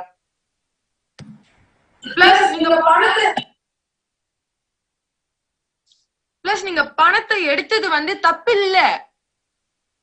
ஒரு ஃபேமிலியில இதெல்லாம் நடக்கும். ஆனா நீங்க ஃபேமிலிக்குள்ள நடக்கிற பிரச்சனைய நீங்க வெளியே எடுத்துட்டு போனதும் ஒரு பெரிய தப்பு நான் நினைக்கிறேன். இப்ப பாருங்க, ஒரு டீனேஜர்ஸ்ல அவங்களுக்கு ஏதாவது அடிக்டட் ஆயிட்டாங்கன்னா காசு எடுப்பாங்க அப்பா கிட்ட இருந்து தெரியாம. ஆனா அந்த அப்பா என்ன பண்ணுவாரு, அந்த பிள்ளைய கண்டுபிடிச்சோட இது தப்பு அப்படின்னு சொல்லி இது பண்ணுவாங்க. ஆனா நீங்க பண்ண தப்பு இப்ப ரொம்ப பெரிய அளவுல இருக்கு. நீங்க வெளியே உலகத்துல போயிட்டு 4 செவத்துக்குள்ள நடக்கிற விஷயத்த மீடியால போய் சொல்றீங்க, இது என் குடும்ப பிரச்சனைன்னு மீடியால சொல்றீங்க. இது ஒரு லாஜிக்கலா கூடவே எனக்கு புரியல. அதாவது எந்த தந்தையார் தன்னுடைய மகளுக்கு இந்த மாதிரி கவுன்சிலிங் வேணும் அப்படின்னு உண்மையாவே அந்த மாதிரி ஒரு சூழ்நிலையில தன்னுடைய குழந்தைகள் இருந்தா கூட, அதாவது இவர் விஷயத்துல அதுவும் போய், ஆனா உண்மையாவே இருந்தா கூட அத எப்படி விமர்சனம் செய்வாரு, அதுக்கு எப்படி பப்ளிசிட்டி கொடுப்பாரு. அது அவரை லிட்டரலா அவர் அது ஆங்கிலத்தை சொல்ற மாதிரி அந்த கவலை அவரை கன்சூம் பண்ணும். அவரை அணு அணுவா ஆக்சுவலா அவருக்கு வேதனை தான் கொடுக்கணும். அது உண்மையா இருந்தா அந்த நல்லாவே மக்களுக்கு அவரை பார்த்தா ரொம்ப தெளிவா புரியுற மாதிரிதான் அவரு செயல்பட்டு இருக்காரு. என்னன்னா அந்த மாதிரி ஒரு சென்டிமெண்ட் அவர்கிட்ட பார்க்க முடியல. அதாவது ஒரு அட்வர்டைஸ்மெண்ட் பப்ளிக்கா ஸ்டேட்மெண்ட் விடுறாரு, என்னோட 2 குழந்தைங்களுக்கும் நான் மென்டல் கவுன்சிலிங் கொடுக்க போறேன் அப்படின்னு.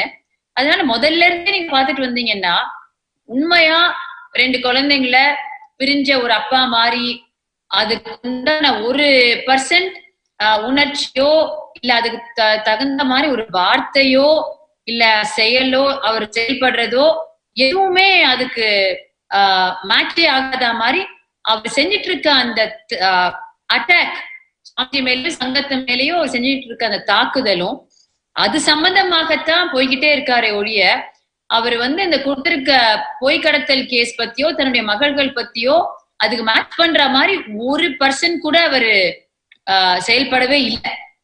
இது நாம சொல்லுங்கம்மா.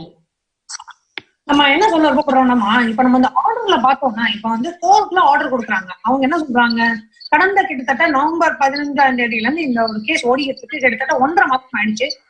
இல்ல அவங்க 2 பெண்கள் ரொம்ப தெளிவா சொல்றாங்க, இது நாங்கள் 18 வயசுக்கு மேற்பட்டவர்கள், இது எங்களோட வாழ்க்கை முடிவு, நாங்கள் இந்த மாதிரி ஒரு இந்து சன்னியாசியாக வாழ்க்கப்படுறோம், நாங்கள் இப்போ ஆதீனத்தோடோ குருகுல சம்பந்தப்பட்டு இல்லை, நாங்கள் வெளியில் வந்து விட்டு தனியாக வாழ்கின்றோம். ஏன்னா எங்களை வச்சு சுவாமிஜியோ சங்கத்தையோ எங்க தந்தையார அட்டாக் பண்ண ட்ரை பண்றாரு. பிளஸ் எங்க வீட்டுக்கு வற்புறுத்தி கூப்பிடுறதும் கூட நாங்க சுவாமிஜி மேல ஒரு பொய் புகார் கொடுக்கறதுக்காக தான் கூப்பிடுறாரு அப்படின்னு சொல்லி பல வீடியோ அவங்க வெளியிட்டு இருக்காங்க. இந்த எல்லா வீடியோக்கும் இந்த ஜனார்தன் அப்படின்ற அவங்க தந்தை ஒரே ஒரு முறை கூட இல்லம்மா நீங்கள் பாதுகாப்பாக இருக்க வேண்டும் என்பதுதான் என்னோட ஒரே ஒரு ரிக்குவயர்மெண்ட், வற்புறுத்தல், நீங்கள் சேஃபாக பாதுகாப்பாக இருக்க வேண்டும்.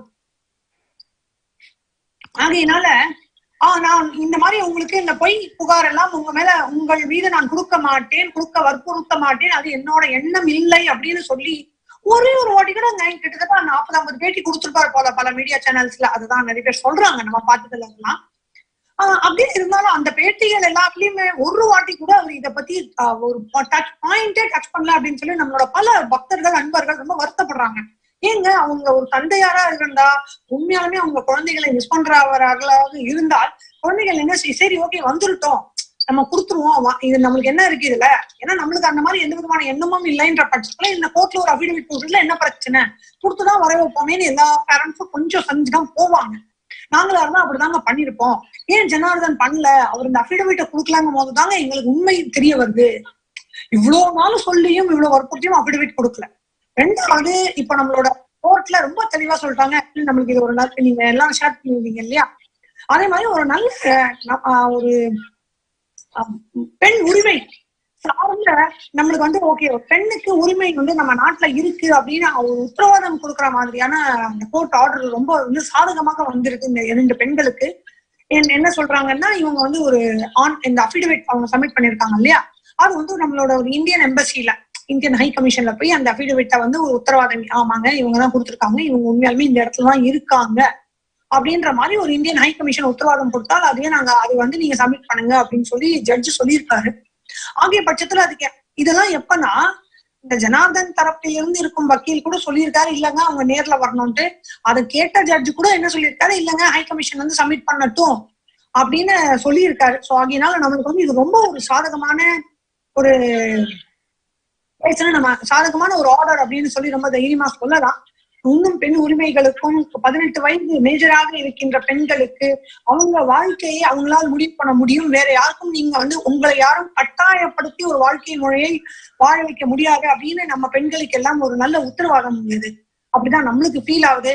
சோ இதுல நம்ம இன்னொரு ஒரு பாயிண்ட் என்னன்னா, அவங்க வந்தாலும் கூட நம்ம வந்து கோர்ட்டே அவங்கள வர சொல்லுதுன்னு வச்சுக்கோங்களேன், வந்து அவங்களுக்கு காவல்துறை பாதுகாப்பு கொடுக்குது, கோர்ட்டு நீதிமன்றமும் பாதுகாப்பு கொடுக்குது, வராங்க கோர்ட்ல வந்து ஒரு ஸ்டேட்மெண்ட் சொல்றாங்க, திரும்பி வந்துடுறாங்க. அவங்க எங்க போகணும்னு நினைக்கிறாங்க போறாங்க அப்படின்னா திரும்பி வந்துடுறாங்க, இங்க ஏதாவது ஒரு வெளிநாட்டுக்கு வந்துடுறாங்க. அப்படின்ற பட்சத்துல நல்லா தெரிஞ்சுக்கோங்க, அந்த லாயரும் ஜனார்தனும் எனக்கிட்டு அவங்க வந்து ஒரு பப்ளிக் இந்த கோர்ட்ல இந்த விஷயம் முடிஞ்சதுக்கு அப்புறம் உடனே பிரஸ் மீட் கொடுக்குறாங்க. என்ன கொடுக்குறாங்க அப்படின்னு பார்த்தோம்னா, இவங்க கோர்ட்டே இவங்க வந்து போலீசார் பாதுகாப்பு கொடுத்து கோர்ட்டே இவங்க விடுவிக்கும் என்னும் பட்சத்தில் கூட நாங்கள் அவங்களை விடுவிக்க மாட்டோம். நல்லா நீங்க புரிஞ்சுக்கணும். இப்போ நானும் வந்து இந்தியாவில தான் பிறந்தேன் வளர்ந்தேன் அங்கதான் இருக்கேன். இப்போ இந்தியால வந்து நம்மளுக்கு ஏதாவது ஒரு கோர்ட்டை அவதூறு சொல்லணும்னா ஐயோ இல்லைங்க அந்த லெவலுக்கு நம்மளுக்கு வந்து தைரியம் கிடையாது. ஏன்னா கோர்ட்டுன்றது ஒரு ஜுடிஷியல் அத்தாரிட்டி. அந்த கோர்ட்டை வந்து ஏதாவது ஒண்ணு சொல்லிடுச்சுன்னா அதை தாண்டி நான் வந்து மீடியால போயிட்டு இல்லைங்க அது கோர்ட்டு சொல்றது தப்பு அப்படின்னு சொன்னா நான் ஒரு இந்திய கவர்மெண்ட்டுக்கு அகேன்ஸ்டாகவும் நம்ம நாட்டு வழிமுறைகள் டெமோக்ராட்டிக் கண்ட்ரி நம்மளோட டெமோக்ராட்டிக் சிஸ்டத்துக்கு அகேன்ஸ்டா பேசுற மாதிரி ஆயிடும். அதுதான் உண்மை. சோ நம்ம கோர்ட் அப்படின்றது என்னது, நம்ம இந்தியாவில் கிட்டத்தட்ட ஒரு 1.5 பில்லியன் பீப்புள் இருக்காங்கன்னா ஓகே நம்ம தான் இந்த ஃபார்ம் ஆஃப் கவர்மெண்ட்டை ஒத்துக்கிறோம், அக்செப்ட் பண்ணிக்கிறோம், இந்த ஜுடிஷியரி சிஸ்டத்தை அக்செப்ட் பண்ணிக்கிறோம். அப்போ நம்ம 2 பேருக்கும் நடுவில் ஏதாவது சண்டை சச்சரவுன்னு வந்தா கோர்ட்டுக்கு போவோம், கோர்ட் என்ன சொல்லுதோ அதுதான் ஃபைனல். ஆனா இந்த ஜனார்தன் மாதிரி இருக்கின்ற ஒரு சில நாட்டு துரோகிகள் என்ன பண்றாங்க, இது நம்ம ரிபப்ளிக் டிவில பப்ளிக்கா வந்து கோர்ட்டே சொன்னாலும் அதையும் தாண்டி நாங்க செயல்படுவோம்ன்ற ரொம்ப தைரியமா ஸ்டேட்மெண்ட் விடுறாங்க. யாரு, ஜனார்தன் ஐயாவும் சரி, அவங்க லாயர் ஜனார்தனும் சரி, அவங்க லாயரும் சரி. இப்ப இந்த மாதிரி சொல்றாங்கன்னா இவங்களுக்கு பின்னாடி இருக்கும் பலம் என்ன? ஒரு சராசரி இந்தியன் குடிமகனுக்கு வராத அந்த ஒரு என்ன சொல்றது, ஒரு தெனாவட்டு அப்படிதான் சொல்லணும். ஒரு தெனாவட்டு இவங்களுக்கு எங்க இருந்து வருது. அப்போ இவங்களுக்கு பின்னாடி நீங்கள் இதெல்லாம் பார்த்து பேசிக்கோங்க, நாங்க பாத்துக்கிறோங்க, உங்களுக்கு எதுவும் நடக்காம நாங்க பாத்துக்கிறோம் அப்படின்னு இவங்களுக்கு அந்த தெம்பை கொடுப்பது யார்? அந்த கேள்விதான் பார்க்கணும். இப்ப நீங்க ஒரு சராசரி இந்தியன் குடிமகனா இருக்கீங்க, அப்ப கோர்ட்டு சொல்ற ஏதாவது ஒரு விஷயத்த வந்து நீங்க ஓகே உங்களுக்கு அது உண்மைன்னு தோணலாம், இல்ல உண்மையான ஒரு ஆர்டர் கொடுக்கப்படலாம்னு சொல்லலாம். அப்படி இல்லைன்னா நீங்க ஹை கோர்ட்டுக்கு அப்பீல் பண்ணுவீங்க, அடுத்த லெவல் கோர்ட்டுக்கு. ஆனா நீங்க போய் ஒரு மீடியா சேனல்ல கோர்ட் இப்படியே சொன்னாலும் நாங்கள் அதை பின்பற்ற மாட்டோம் அப்படின்னு சொல்லுவீங்களா?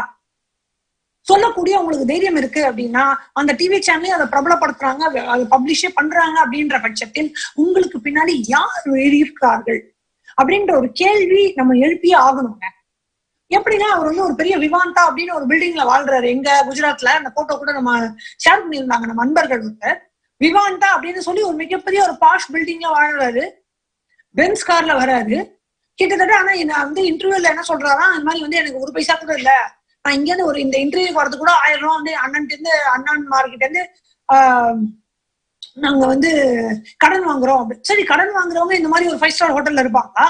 கடன் வாங்குறவங்க ஒரு மெர்சிடிஸ் பென்ஸ்ல வந்து இறங்குவாங்களா? தன் குழந்தைகளை பறி கொடுத்ததாக சொல்பவர் ரொம்ப ஒரு ஆடம்பரமான ஒரு வாழ்க்கை முறையை வாழ முடியுமா? என்ன நடந்துக்குதுங்க? நம்ம ஒரு சராசரி ஒரு குடிமகனாக இப்ப ஒரு காமன் சென்ஸோட நம்ம பார்த்தோம்னா, இப்ப நம்ம வந்து நம்ம பைரவப்பிரியா பிரியமையா அவங்க வந்திருக்காங்க.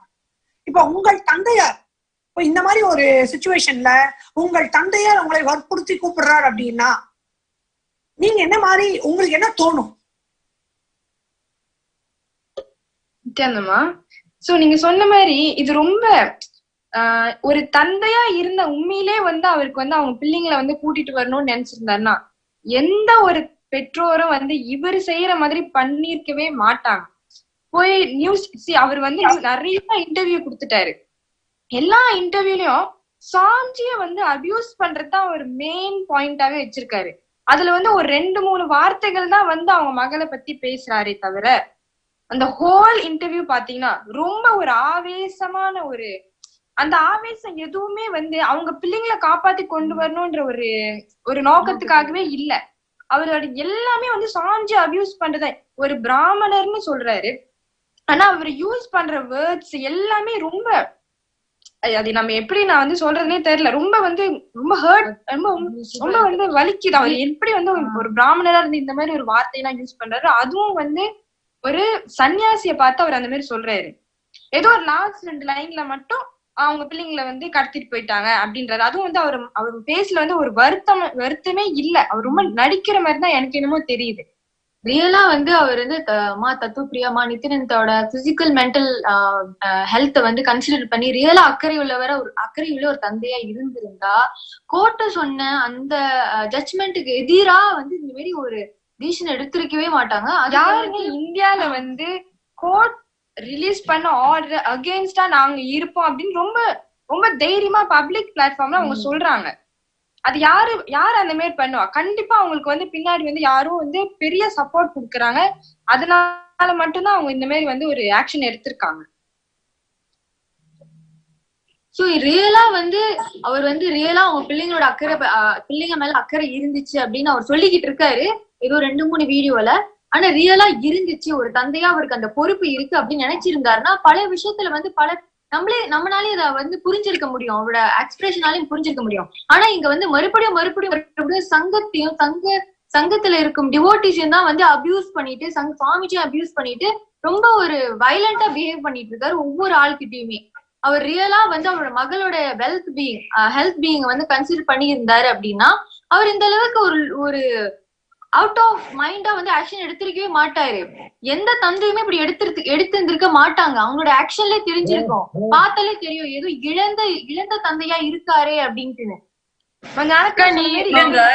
நான் கேக்குறேங்க, இத்தனை வருஷமா வந்துட்டு நாங்க வந்து இவ்வளோ அவரை வந்து பிலீவ் பண்ணிட்டு இருந்தோம். நாங்க எல்லாருமே வந்துட்டு நாங்க 4 பேருமே 4 கிட்ஸுமே வந்துட்டு அவர் மேல ஃபுல் கான்பிடன்ஸோட அவர் பிலீவ் பண்ணிட்டு இருந்தேன். எங்களோட இருப்பாரு, எங்களோட லைஃப பில்ட் பண்றதுக்கு ஹெல்ப் பண்ணுவாரு. ஏன்னா அவர் அப்படிதான் அவரை காமிச்சினாரு எங்க கிட்ட ஒரு அப்பாவா. ஆனா அந்த எல்லா நம்பிக்கையும் வந்து அப்படியே வந்து லைக் ஜஸ்ட் சாகடிச்சிட்டாரு. இப்போ எவ்வளவு கஷ்டமா இருக்கு தெரியுமா? என் தம்பி தங்கச்சி இப்ப என் கூட இல்ல. நான் இப்ப உங்களுக்கு எல்லாம் ஒரே ஒரு போட்டோ காமிக்க போறேன். எங்க வந்துட்டு லைக் நாங்க 4 பேரும் சேர்ந்து இருப்போம். நீங்க ஜஸ்ட் அந்த போட்டோ பாக்கலாம். ஐ request the NTV operator to project the picture.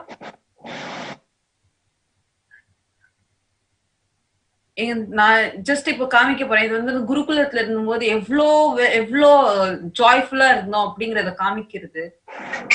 இப்போ என் தம்பி தங்கச்சி கூட இல்லைங்க, கஷ்டமா இருக்குங்க. சேர்ந்து வளர்ந்தவங்க, சின்ன வயசுல என்ன பண்ணாலும் சேர்ந்து இருப்போங்க. எனக்கு தெரியாது இப்போ ஃபியூச்சருக்கு என்ன கேரண்டி, எனக்கு தெரியாது அவங்களுக்கு என்ன நடக்கும் நெக்ஸ்ட்னு எனக்கு தெரியாது. நீங்க அந்த போட்டோ பார்த்தா புரியும் நாங்க குருகுலத்துல இருக்கும் பொழுது எவ்வளவு ஹாப்பி எவ்வளவு ஜாய்ஃபுல்லா இருப்போம்ட்டு. நான் வந்துட்டு எங்களுக்குள்ள வந்து நிறைய முன்னாடி எல்லாம் வந்து எனக்கு வந்து அவங்க எல்லாரோடய சண்டை தான் வந்துட்டு இருக்கும். குருகுலத்துக்கு வந்து சேர்ந்ததுக்கு அப்புறமா தான் எங்களுக்குள்ள ஒரு பியூட்டிஃபுல்லான கம்ப்ளீஷன் இருந்துச்சு. ரொம்ப ரொம்ப ரொம்ப லைக் லவ் தான் இன்க்ரீஸ் ஆச்சு. ஆனா இன்னைக்கு என் தம்பி தங்கச்சி என் கூட இல்லைங்க. அவங்களுக்கு இப்போ எங்க அம்மா என்ன சொன்னாங்க அன்னைக்கு லாஸ்டா எங்க அம்மா வந்து பார்க்க வந்திருந்தப்போ, சூசைட் பண்ணிக்க போறேன், நீங்க எல்லாம் வந்து அங்க வந்து ஹோட்டல்ல ஹெல்ப் பண்ணலன்னா அப்படின்னு சொல்லிதான் எங்க தம்பி தங்கச்சியை பிளாக்மெயில் பண்ணி அதாவது ஒரு ஒரு 9 வயசு பையன் கிட்ட ஒரு அம்மா பேசுற பேச்சா இது வந்து அவங்க சொல்றாங்க இந்த மாதிரி. நான் லிட்டரலா நானே என் தங்கச்சி தம்பி தான், சோ நாங்க 3 பேர் பேசுறோம், நல்லா பேசிட்டு இருந்தோம் அது வரைக்கும். அவங்க வந்து எவ்வளவு ஒரு 2016 எங்க எல்லாரையும் விட்டு அவங்க ஆசிரம் விட்டு போயிட்டாங்க. அதுக்கப்புறம் வந்து அவங்க வந்து எங்களை ரெகுலரா கான்டாக்ட் பண்ண மாட்டாங்க. நீங்க ஆக்சுவலா நான் வந்து இப்ப கூட சொல்றேன், நான் இப்ப கூட வந்து என்னோட சேட்ஸ் அவங்க கூட திறந்து காமிச்சேன்னு அவங்க எல்லாருக்குமே தெரியும் எவ்வளவு கம்மியா அவங்களோட நாங்க பேச முடியும் அப்படின்னு. ஏன்னா நாங்க 4 நாள் அவங்க மெசேஜ் அனுப்பிச்சா அவங்க 6வது நாள் தான் ரெஸ்பாண்ட் பண்ணுவாங்க. அவ்வளவு ஆசையோட இருந்தாங்க அங்க கிட்ஸ். அவங்க 2 பேரும் என் தம்பியும் தங்கச்சியும் அம்மாவை பாக்கணும்ட்டு அவ்வளவு மாச கணக்குமா, அவ்வளவு ஒரு 6 மாசம் இருக்குமா, 6 மாசம் கழிச்சு அம்மா வந்து குழந்தைல பாக்க வராங்க. வந்த அன்னைக்கு என்னங்க சொல்றாங்க, அது 2மே சின்ன குழந்தைங்க, 2 பேர்கிட்ட போயிட்டு நீங்க வந்து எனக்கு ஹோட்டலுக்கு வந்து ஹெல்ப் பண்ணலன்னா நீங்க நான் வந்து சூசைட் பண்ணிப்பேன், நீங்க இந்த இடத்துட்டு வெளில வரலன்னா நான் சூசைட் பண்ணிப்பேன். துடிச்சு போயிட்டாங்க. இன்னைக்கு என் தம்பி தங்கச்சி என் கூட இல்ல. அவங்களுக்கு அடுத்தது என்ன நடக்கும், என்ன அவங்களோட ஃபியூச்சர், அடுத்த ஸ்டெப் என்ன, எங்க படிக்க போறாங்க எனக்கு தெரியாது. அதே மாதிரி இந்த ஒரு பினான்சியல் ஸ்டேட்டஸ் ப்ரொஜெக்ட் பண்ண அப்பா அம்மா இப்போ எங்க இருந்துங்க அவங்களுக்கு வந்து ஒரு லக்ஸரியஸான ஒரு அபார்ட்மெண்ட், ஒரு லக்ஸரியஸான ஒரு காரு, இதெல்லாம் எங்க இருந்து கிடைக்கிறது அவங்களுக்கு? எப்போ அவர் சொல்றாரு கம்ப்ளைண்ட், அவர் அபிடவிட்ல ஃபர்ஸ்ட் அபிடவிட் அவர் ஃபைன் பண்ணதுல இருக்கு, இந்த மாதிரி எனக்கு வந்து நான் ஒரு பூஜாரியா தான் இருந்தேன், எனக்கு அவ்வளவு பணம் எல்லாம் இல்ல, நான் கஷ்டப்பட்டு எங்க ஃபேமிலிக்கு பிரெட் ஏர்ன் பண்ணேன். இப்போ அவர் வாழ்ந்துட்டு இருக்கிற இடம் உங்களுக்கு எல்லாம் தெரிஞ்சா நீங்க ஷாக் ஆயிடுவீங்க. அவங்க வாழ்ந்து இருக்கிறது வந்து ஒரு லக்ஸூரியஸான ஒரு கம்ஃபர்டபுளான அபார்ட்மெண்ட்.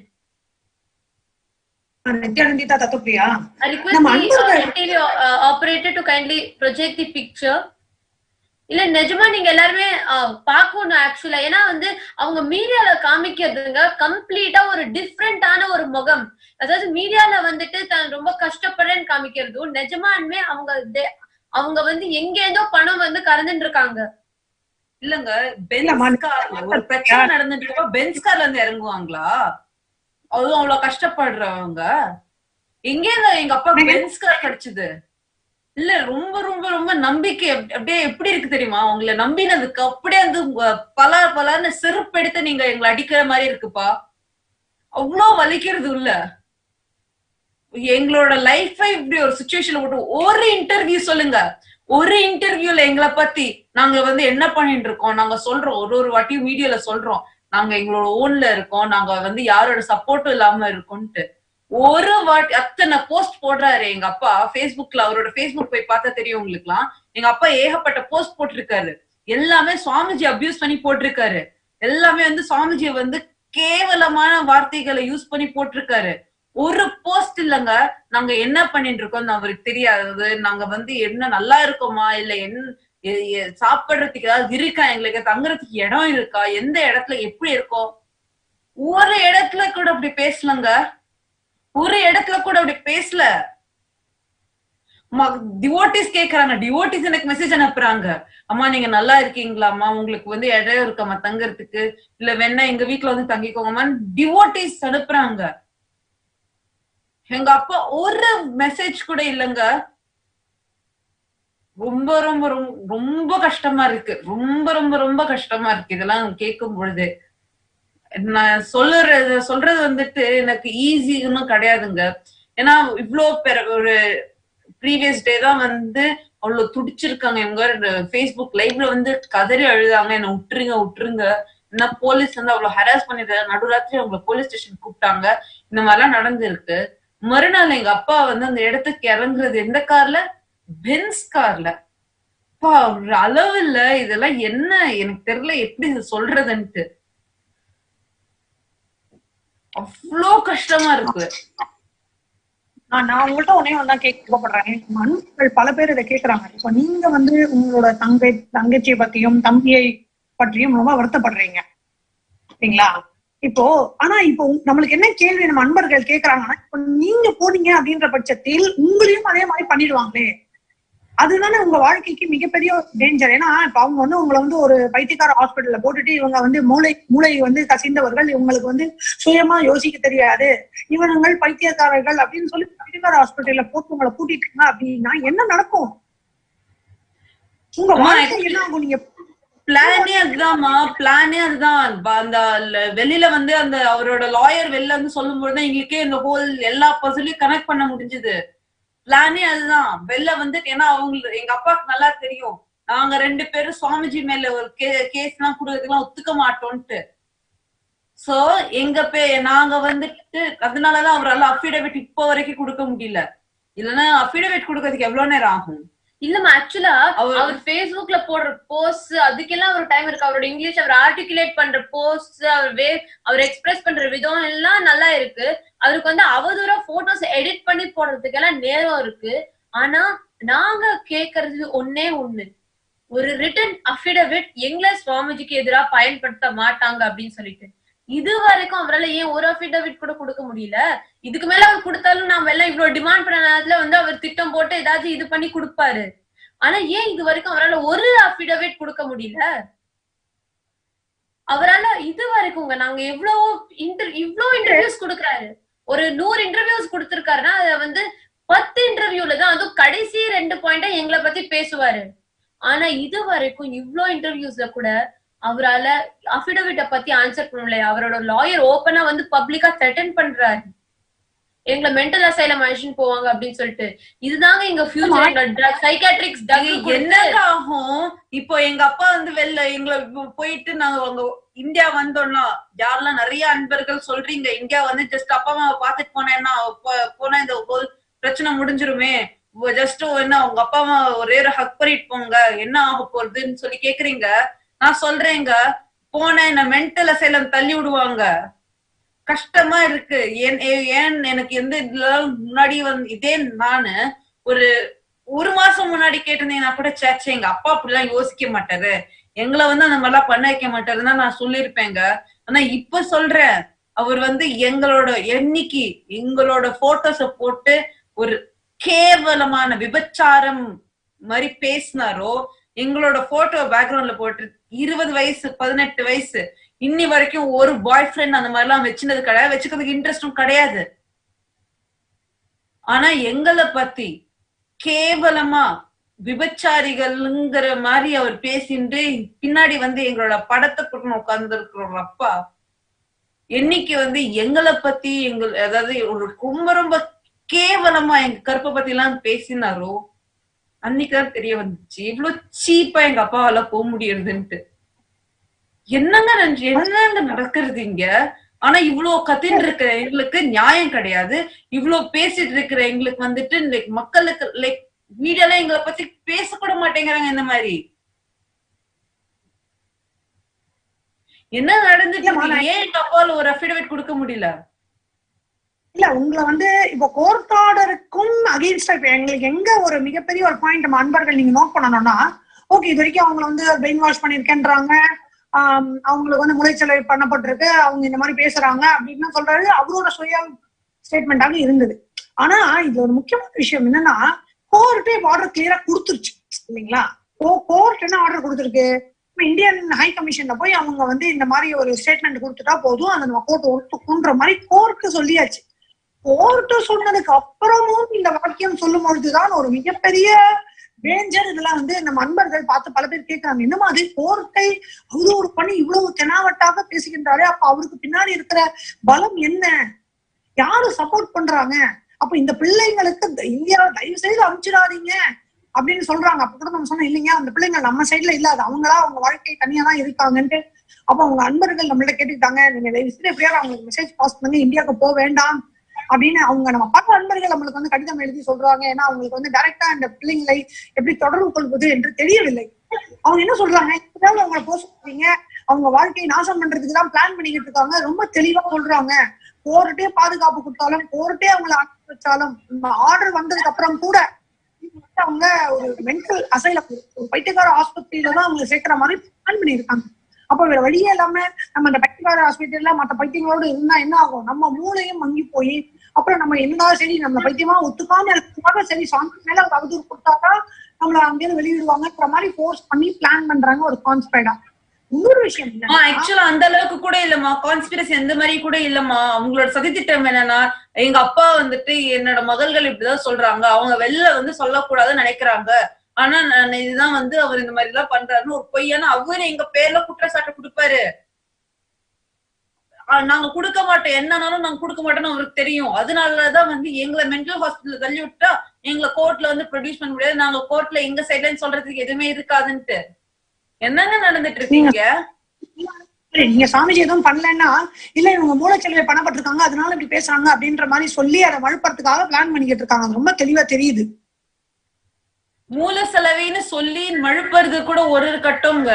எங்களை வந்து மென்டல் அசைலம் தள்ளி விடலாங்கிறது அவங்களோட பிளான். எங்களோட வாழ்க்கையே அதோட அழிஞ்சு போயிடும். முதல்ல ஒன்னே ஒண்ணு புரிஞ்சுக்கோங்க, அவங்க வந்து பல மக்களுக்கு வந்து டிப்ரெஷன்ல எப்படி வெளில வந்து ஹெல்ப் பண்ணிட்டு இருக்கோம்.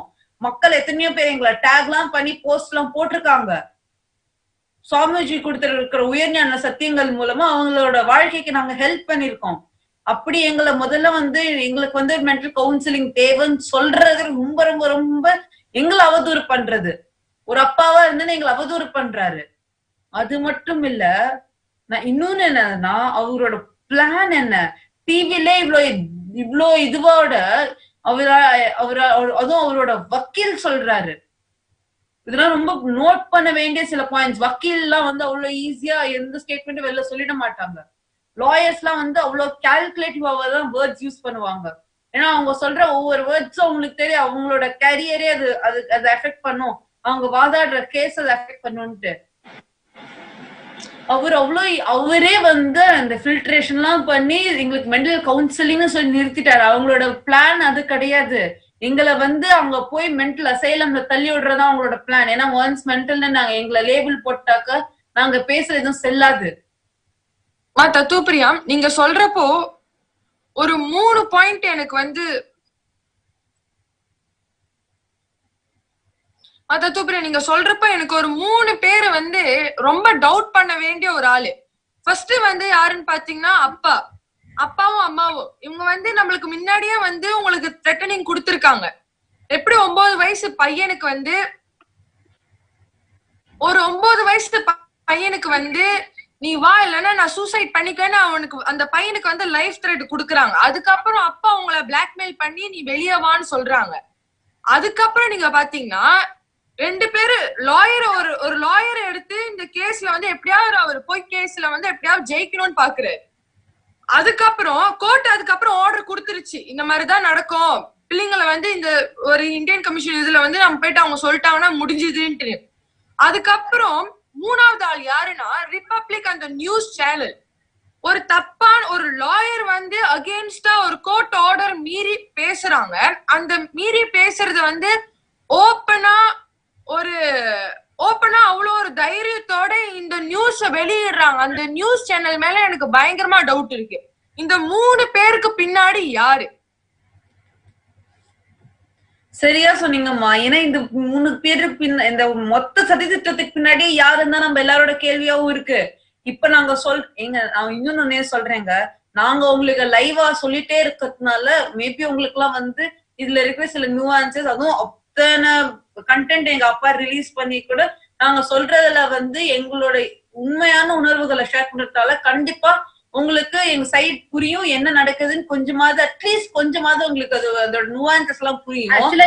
சுவாமிஜிக்கு நடந்துட்டு இருக்கும் பொழுது யாரும் இந்த மாதிரி லைவா கொடுக்க முடியல. எல்லாரையும் ஃபுல் ஆசிரமா பிளாக் பண்ணி எல்லாரையும் அடிச்சு நிறைய திங்ஸ் பண்ணிட்டாங்க. அப்ப எப்படி இருந்திருக்கும்னு யோசிச்சு பாருங்க. எங்களுக்கு இன்னைக்கு எங்க அப்பா இப்படி பண்றதுக்கு எப்படி இருக்குன்னா, சுவாமிஜி வந்து அவரோட ஃபுல் ட்ரஸ்ட போட்டு ஒரு பர்சனை வந்து அவரோட டிசைபிளா ஏத்துக்கிறாரு. அவங்க வந்து முதுகுல குத்தினா எப்படி இருக்கும்? அது மட்டும் இல்ல, அவரை நம்பி வந்திருக்க அத்தனை பக்தர்களையும் போய் டார்ச்சர் பண்ணாங்க. லேயரா டார்ச்சர் பண்ணாங்க. யார நம்புறது யார நம்ப கூடாதுன்னு தெரியாத அளவுக்கு இருந்தது. எப்படி இருந்திருக்கும் யோசிச்சு பாருங்க. இன்னைக்கு எல்லாரும் இப்படி மீம்ஸ் போட்டு என்னென்னமோ பேசுறீங்க. கேவலமா பேசிட்டு இருக்கீங்க. உங்களை பொறுத்த வரைக்கும் இதெல்லாம் என்ன எல்லாரும் போடுறாங்க நானும் போடுறேன், நானும் அப்பதான் ட்ரெண்ட்ல இருக்க முடியும்னு நினைச்சிட்டு இருக்கீங்க. பட் இது எப்படி அவங்கள ஹர்ட் பண்ணுன்னு கொஞ்சம் யோசிச்சு பாருங்க. எப்படி நம்ம சுவாமிஜி தான் அவதார் புருஷர், அவர்ல எதுவும் ஹர்ட் பண்ணாதுன்னு நினைச்சிட்டு இருக்கீங்க. ஆனா என்ன மாதிரி அவரோட பொசிஷன்ல இருந்து பாருங்க, அப்பதான் உங்களுக்கு புரியும். நாங்க கோத்ரூ பண்றது ஒரு லெவல், அதுக்கே இவ்ளோ கஷ்டமா இருக்கு. அவர் அத்தனை லேயர்ஸ் அண்ட் லேயர்ஸா கோத்ரூ பண்ணிருக்காங்க. ரொம்ப ரொம்ப ரொம்ப கஷ்டமா இருக்கு. நினைச்சா நான் ரியலா சொல்றேன். ஆனா இத்தனை கஷ்டத்தையும் கோத்ரூ பண்ணிட்டு இப்படி இருக்கிறவங்க இந்த டிசேபிளா இருந்தா இப்படி எல்லாம் நடக்கும்னு தெரியும். ஆனாலும் அவரோட கருணை பாருங்க, அதையும் மீறி டிசேபிளா ஏத்துக்கிறாரு. ஆக்சுவலா இது முதலே சுவாமிஜி ஜனார்தனைய உள்ள விடாம இருந்திருந்தாருன்னா இத்தனை வரைக்கும் ஜனார்தனைய உயிரோட கூட இருந்திருக்க மாட்டாரு.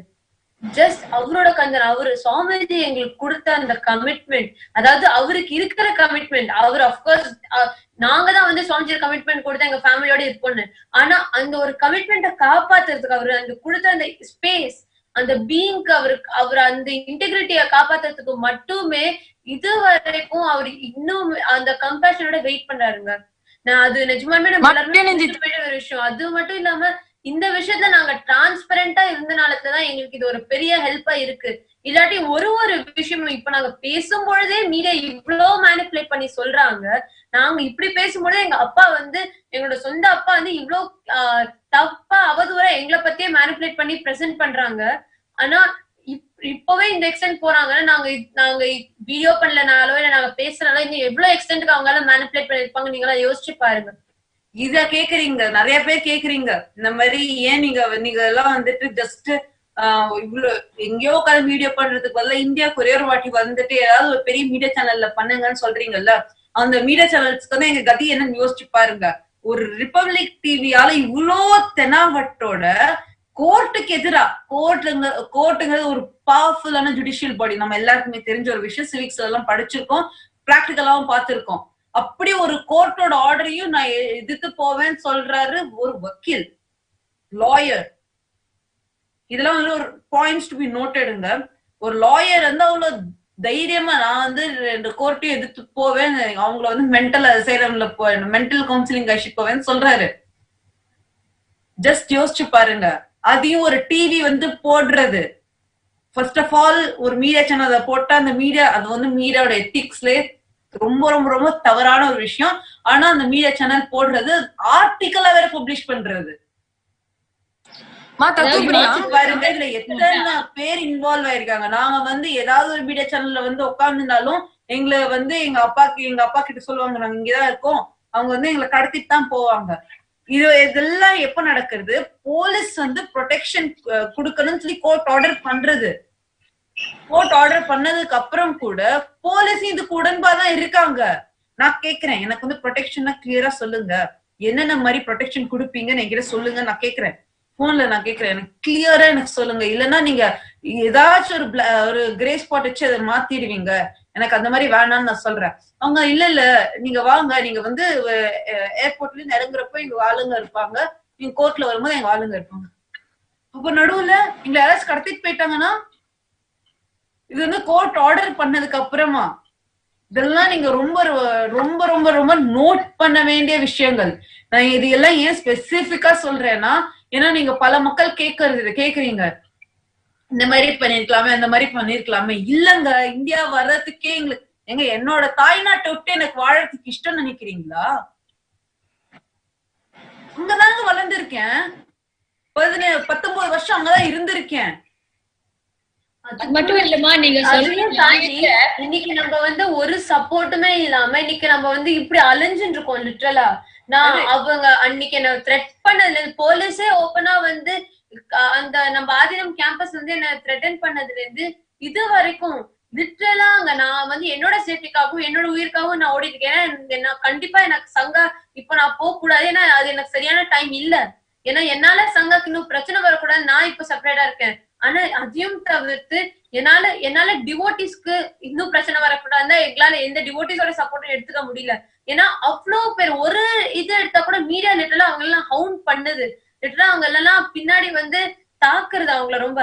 அதே மாதிரி எங்க சொந்த அப்பா அம்மாவே எங்களை எதிரா இப்படி பேசும் பொழுது எங்களுக்கு ஃபேமிலியும் இல்ல எதுவும் இல்லாம எங்களை இவ்ளோ நாள் இவ்ளோ வாரங்களா எங்களுக்கு ஃபேமிலி இப்ப வந்து ஃபேமிலி எதிரா இருக்கு. நானும் உங்களுக்கு தெரியாது, அவ்வளோ ஃப்ரெண்ட்ஸ் எனக்கு மெசேஜ் பண்றாங்க, நீ எங்க வீட்டுல வந்து தங்கிக்கோ, நான் உன்ன பாத்துக்கிறேன். எனக்கு வந்து நிறைய மக்களை தெரியுங்க, நிறைய ஃப்ரெண்ட்ஸ் இருக்காங்க. இப்ப நான் இந்தியா வந்தேன்னா நான் நிறைய பேரோட வீட்டுல எல்லாம் தங்கிக்கலாம், எனக்கு அந்த மாதிரி ஆப்ஷன்ஸ் எல்லாம் இருக்கு. ஆனாலும் எங்களால வர முடியலங்க. இன்னும் இதுதான் காரணம். எனக்கு ஒண்ணும் இங்க இந்தியா விட்டுட்டு இருக்கணும்லாம் எனக்கு ஆசை எல்லாம் கிடையாது. எங்க போனாலும் தாய்நாட்டு மாதிரி வருமா? அங்கதான் இருக்கணும் தான் எங்களுக்கும் ஆசை. இங்க நான் ஒரு முக்கியமான விஷயம் நான் சொல்ல விரும்புறேன்.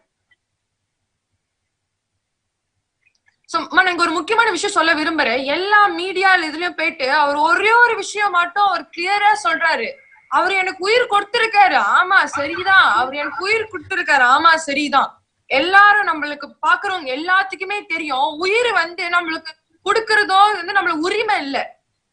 எத்தனையோ குழந்தைங்க, எத்தனையோ பேரு கால் இல்லாம, கண் இல்லாம, காது இல்லாம பிறந்திருக்காங்க. சோ உங்களுக்கு உயிர் கொடுத்திருக்காங்க. உயிர் என்னங்க வெளியே வாங்கி அப்புறம் சாப்பாடா? உயிர் கொடுத்திருக்காங்க.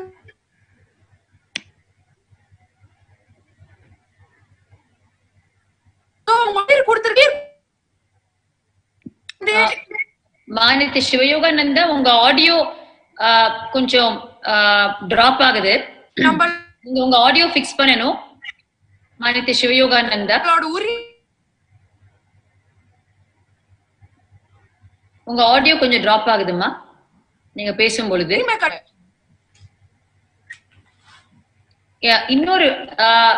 இன்னொரு விஷயமா மாதா துப்பியானந்தா, அதாவது மக்கள் ஈஸியா நினைக்கிறாங்க, நீங்க வந்து மீடியால ஒரு இந்தியால வந்து ஒரு மெயின் ஸ்ட்ரீம் மீடியால நீங்க ஸ்டேட்மெண்ட் கொடுத்துட்டீங்கன்னா எல்லாமே சால்வ் ஆயிடுமே அப்படின்னு. ஆனா இதுல அவங்க புரிஞ்சுக்க வேண்டியது என்ன விஷயம்னா, அதாவது சென்சேஷன், அதாவது நீங்க வந்து எடுத்து சொல்ல போறது உங்களுடைய தரப்பு நியாயம். அந்த நியாயங்கிற விஷயம் இன்னைக்கு எந்த மீடியாக்கும் ஒரு சென்சேஷன் கொடுக்கறதா இல்ல. அதனால நீங்க சொல்றது வந்து திருச்சுதான் போட அவங்க தயாரா இருக்காங்க, ஒரு சென்சேஷன் கிரியேட் பண்ற மாதிரி. அதனால அந்த சில ஊடகங்கள் மூலமா உங்களுக்கு நியாயம் ரொம்ப எளிமையா கிடைச்சிடும். அதனால நீங்க வந்து அதை பண்ணிட்டு போயிடலாமே அப்படின்னு மக்கள் சொல்ல ட்ரை பண்றாங்க. உங்களுக்கு சோசியல் மீடியா மூலமா தான் அவங்களுக்கு புரிய வேண்டிய விஷயம் என்னன்னா, நீங்க இந்த ஆழமா தெளிவா நீங்க நியாயத்தை எடுத்து இன்னைக்கு ஈடுபடாத ஒரு நீங்க சொல்லிக்கிட்டே இருக்கீங்க. அந்த மாதிரி மீடியா இயங்க நேரம் எத்தனையோ ஊடகங்கள் உங்களுடைய தரப்ப நீங்க தினம் தினம் சொல்றதையெல்லாம் இந்நேரம் எடுத்து போட்டிருக்கோம். மக்களுக்கு நீங்க தான் வந்து நேரடியா மறுபடியும் வந்து சொல்லணுங்கிற நிர்பந்தம் உங்களுக்கு இருந்திருக்காது. அதனால அதுதான் ரொம்ப தெளிவா மக்கள் புரிஞ்சுக்க வேண்டிய ஒரு விஷயம். நித்யா தத்துவப்பிரியா, நீங்க மேலும் வேற எதுவும் பகிர்ந்துக்கணும்னு விரும்புறீங்களா? ஒண்ணுதான் சொல்ல விரும்புறோம். இப்ப முதல்ல வந்து ஜஸ்ட் லைக் இது எங்க சைடு ஒரு எசன்ஸா சொல்லணும்னா, இது வந்து சனாதன ஹிந்து தர்மம் அப்படிங்கிற என்டையர் ரிலீஜன் மேலேயும் இருக்கிற ஒரு தாக்குதல். ஆனா இந்த எல்லாத்துல இருந்தும் நாங்க வந்து இதுக்கு வந்து நாங்க வந்து இது எல்லாத்துக்கும் வந்துட்டு நாங்க பட்ஜ் பண்ண மாட்டோம். நாங்க தர்மத்துக்காக மட்டுமே தான் நிப்போம். நாங்க சொல்லிட்டு இருந்தோம், அதேதான் பண்ணிட்டு இருந்தோம், அதுக்காக தான் போராடிட்டும் இருக்கோம். நியாயம் எங்க பக்கம் வர மாதிரி இருக்கு. இதுக்கு எங்களுக்கு நாங்க வந்து ஜுடிஷியரி சிஸ்டம்ஸ்க்கு எங்க நன்றியை தெரிவிச்சுக்கிறோம். அதே மாதிரி பல மக்கள் வந்து உங்க சப்போர்ட் எல்லாம் பண்றீங்க. உங்களோட சப்போர்ட்ட நீங்க வந்து ட்விட்டர்ல வந்து #JusticeForHinduMonkSisters அப்படிங்கிற ஒரு ஹேஷ்டேக்ல உங்களோட சப்போர்ட்டை எங்களுக்கு கிட்ட பகிர்ந்துக்கலாம். நீங்க என்ன சொல்ல விருப்பப்பட்டாலும் எங்களை அது மூலமாவே கான்டாக்ட் பண்ணலாம். லைக் உங்க ட்வீட்டை நாங்கெல்லாம் கண்டிப்பா படிப்போம். இதுக்கு வந்து எங்களுக்கு இது மாதிரி சப்போர்ட் பண்ற எல்லா மக்களுக்கும், சுவாமிஜியோட பக்தர்கள் அனைவருக்கும் எங்க நன்றிவா தெரிஞ்சுக்கிறோம். நன்றி. நித்யானந்தம். ரொம்ப நன்றிமா நித்யானந்தம். இப்போ நம்மளோட மாநில ஜோதிகானந்த சுவாமி தினமும் நமக்கு இந்த சத்சங்கத்துக்கும் தரிசனத்துக்கும் உள்ள நுழைறதுக்கு முன்னால பல விஷயங்கள பகிர்ந்துக்கிட்டு ஒரு விஷயங்களை பகிர்ந்துக்கிறாங்க. இன்னைக்கு அவங்க நம்மளோட என்ன பகிர்ந்துக்கிறாங்க அப்படின்னு கேட்கலாம். அந்த அம்மா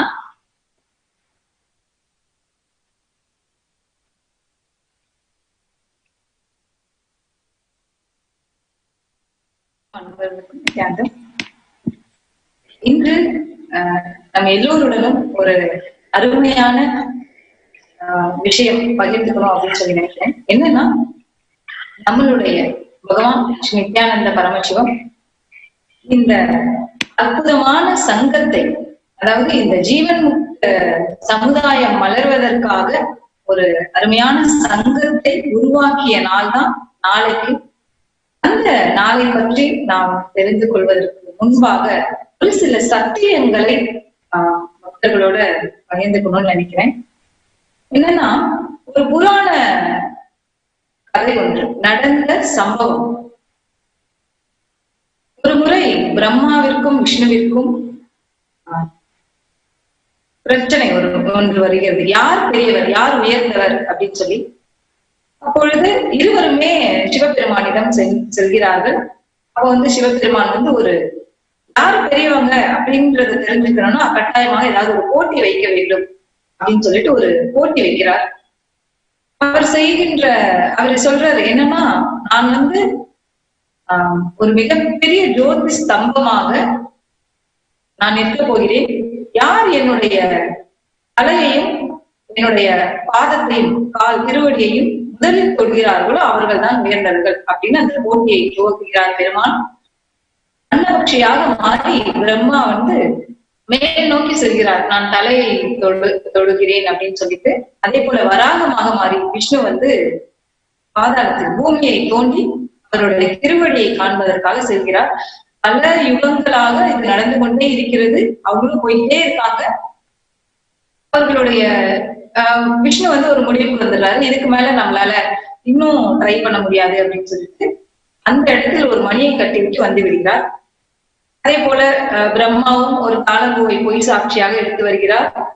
அதற்காக சிவபெருமான் பரமசிவன் இருவருக்குமே காட்சி கொடுத்து ஒரு சமரசம் செய்து வைக்கிறார். பொய் உரைத்ததற்காக பிரம்மாவிற்கு ஆலயங்கள் இல்லாமல் போகட்டும் அப்படிங்கிற மாதிரி எல்லாம் சொல்றாங்க. இதெல்லாம் நடந்த பிறகு விஷ்ணு ஒரு வேண்டுகோள் வைக்கிறார் பெருமானிடம். இறைவா, இந்த ஒரு தரிசனம், இந்த மாதிரி ஒரு ஜோதி ஸ்தம்பமாக நீங்க நின்னது, இந்த ஒரு மிகப்பெரிய கருணை, இது உலக மக்கள் எல்லாருக்கும் கிடைக்கணும் அப்படின்னு சொல்லி கேட்கிறார். அப்பொழுதுதான் பெருமான் திருவாய் மலர்ந்தள்ளி சொல்கிறார், எப்பொழுதுமே இங்கு இருக்கக்கூடிய அருணாச்சல மலையாக நான் மக்களுக்கு அருள்பாலித்துக் கொண்டே இருப்பேன் அப்படின்னு சொல்லிட்டு அப்படியே மலையாக ஆகிவிடுகிறார்.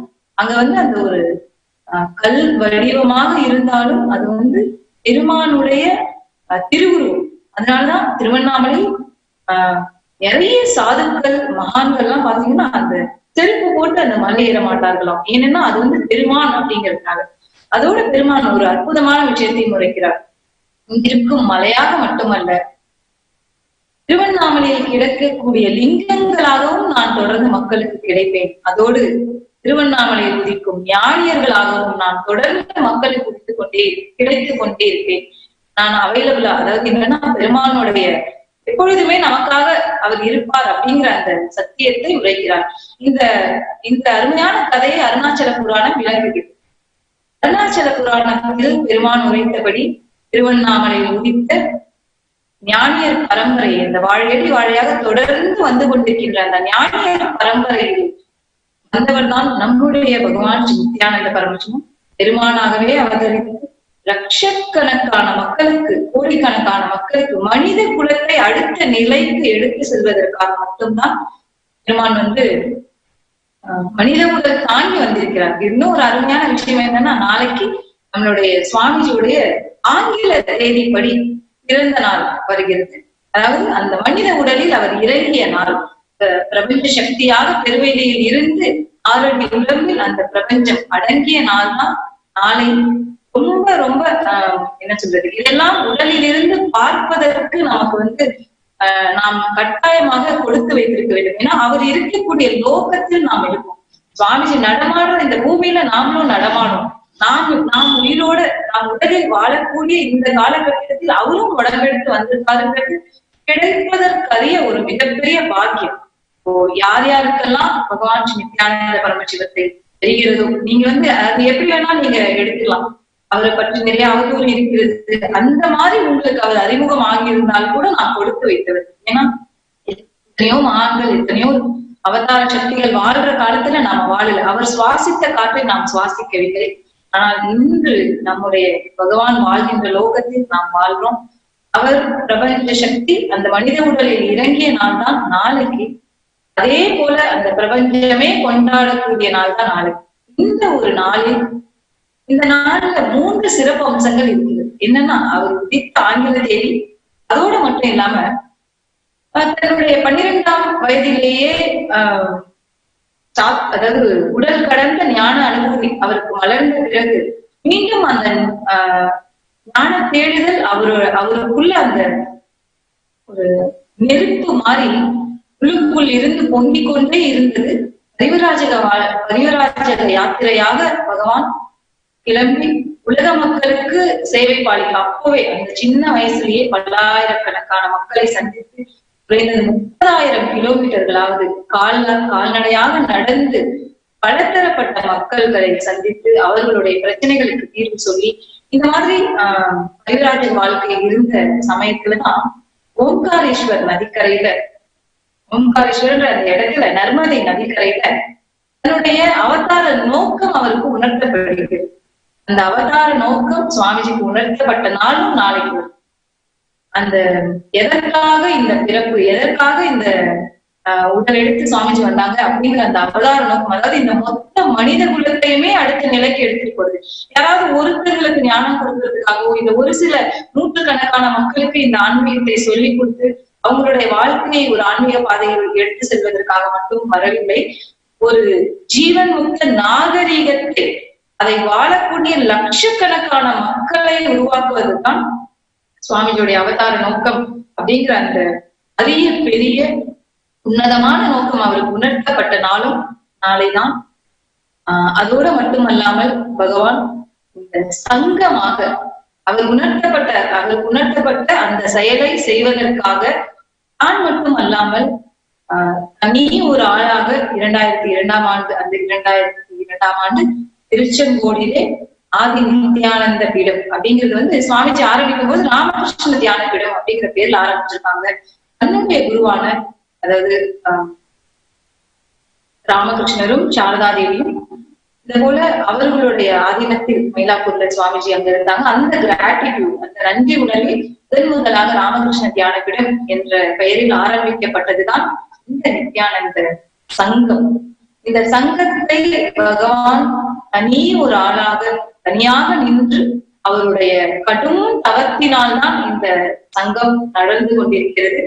எத்தனையோ எதிர்ப்புகள், எத்தனையோ தாக்குதல்கள், எத்தனையோ அவதூறுகள் எது நடந்தாலும் அதனால் சிறிதும் அதாவது பாதிக்கப்படாமல்னா என்ன நடந்தாலும் தன்னுடைய நோக்கம் என்ன அப்படிங்கிறதோட அலைநாகி மறுபடியும் மீண்டும் இந்த சங்கத்தையும் தொடர்ந்து நடத்திட்டு வராங்க. அந்த நாளும் நாளைதான் முப்பெரும் விழாவாக இந்த நாளை நடக்க போற மிகப்பெரிய உற்சவத்தில் ஒவ்வொருவரும் கலந்து கொண்டு தன்னுடைய நம்மளுடைய குருநாதருக்கு நன்றிகளையும் அவர் உடல் எடுப்பதற்காகவும் நம்மையெல்லாம் சங்கமாக இங்கு இணைத்ததற்காகவும் மேலும் இந்த சங்கத்தை தொடர்ந்து நடத்தி கொண்டிருப்பதற்காகவும் ஒரு கிராட்டிடியூடோடு, ஒரு நன்றி உணர்வோடு நாம் ஒவ்வொருவரும் நாளைக்கு இந்த நாளை கொண்டாடுவோம். நம்ம எல்லாருக்கும் பகவான் அருள் இருக்கக்கூடிய இன்னொரு அற்புதமான வாய்ப்பு என்னன்னா, இந்த நாளில் அவருக்கு நேரடியாக பாத பூஜை செய்யக்கூடிய வாய்ப்பு நம்ம ஒருவருக்கும் இருக்கு.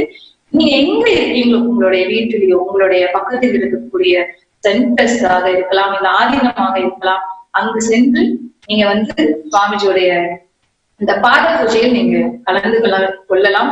பாத பூஜை நம்மளுடைய பல ஜென்ம கர்மங்களை ஒரு சில மணி நீங்க ஒரு நன்றி உணர்வோடு அந்த 40 நிமிஷம் அந்த பாத பூஜையில் கலந்து கொள்ளும் பொழுது நம்மளுடைய பல ஜென்ம கர்மங்களை எளிமையாக எரிக்கக்கூடிய ஒரு உன்னதமான தியான நுட்பம் தான் பாத பூஜை. இந்த பாத பூஜையில் ஒவ்வொரு பக்தர்களும் அன்பர்களும் கலந்து கொண்டு பகவானிற்கு தன்னுடைய நன்றிகளை தெரிவித்துக் கொள்ளலாம். அது மட்டும் இல்லாம சுவாமிஜி வந்து நாளைக்கு ஒரு சத்சங்கம் அருள இருக்கிறார். இந்த சங்கத்தை சார்ந்து தங்க நாளில் எல்லாரும் அந்த சத்சங்கத்தை முடிவில் ஒரு அருமையான தியான நுட்பமும் கொடுக்கப்படுகிறது. அந்த தியானத்திலுமே கலந்துக்கலாம். பாத பூஜையையும் நாம் வந்து செய்யலாம். செய்து நம்முடைய பிறப்பின் நோக்கமான அந்த பரமசிவத்தை தனக்குள் உணர்வதற்கான ஒரு அரிய வாய்ப்பு தான் நாளை நம்ம எல்லாருக்குமே காத்திருக்கு. தமிழ்நாட்டில் 30 இடங்களுக்கும் மேல் இந்த பாத பூஜை நடைபெற போகிறது. நீங்க எந்த இடத்துல வேணும்னாலும் போய் கலந்துக்கலாம். இதற்கான ரெஜிஸ்ட்ரேஷனும் இருக்கு. இப்போ இந்த நித்யானந்த டிவில ஸ்க்ரோலிங்ல அதற்கான கான்டாக்ட் நம்பர், அந்த நம்பரும் வரும். அதை பார்த்து உங்களுக்கு வேற ஏதாவது கேள்விகள், சந்தேகங்கள் அந்த மாதிரி இருந்ததுன்னா அதை தொடர்ந்து கேட்கலாம். முக்கியமாக ஒண்ணுதாங்க, யார் இப்ப நம்மளுடைய நமக்கு என்ன பிரச்சனைகள், உடல் நலமாக இருந்தாலும் மனநலமாக இருந்தாலும் இல்ல நம்மளுடைய குடும்பத்துல ஏதாவது ப்ராப்ளம்ஸ் என்ன இருந்தாலும் இது எல்லாமே ஒருவித நம்மளுடைய அறியாமையின் வெளிப்பாடுதான். இப்ப எனக்கு வந்து பணம் வேணும்னு நான் நினைக்கிறேன், எனக்கு கிடைக்கல. ஆனா சுவாமிஜி என்ன சொல்கிறார், ஒரு பெரிய தத்துவம், நாம் நினைத்ததை நம்மளால மேனிஃபெஸ்ட் பண்ணிக்க முடியும். ஏன் நாம நினைத்த வாழ்க்கையை நம்மளால வாழ முடியலன்னா அறியாமை அப்படிங்கிறதுதான். குரு அப்படிங்கிறவரே அந்த அறியாமையை நீக்கக்கூடியவர் தான். அந்த அறியாமையை நீக்கி நாம் நினைத்த வாழ்க்கையை நம்மளால் உருவாக்கி கொள்ளக்கூடிய ஒரு தீட்சை, அந்த தீட்சை வந்து நாளைக்கு நாம் எல்லோருமே பெற்றுக்கொள்ளலாம். ஒவ்வொருவரும் இதில் கலந்து கொண்டு குருவர்களும் திருவர்களும் பெறுமாறு ஆனந்தத்துடன் அழைக்கின்றோம். நன்றி. நித்யானந்தர்.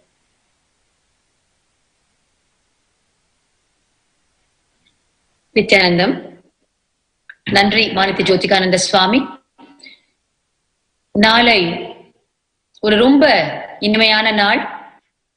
1 ஜனவரி 2020, அதாவது புது வருஷ ஆங்கில கேலண்டர் படி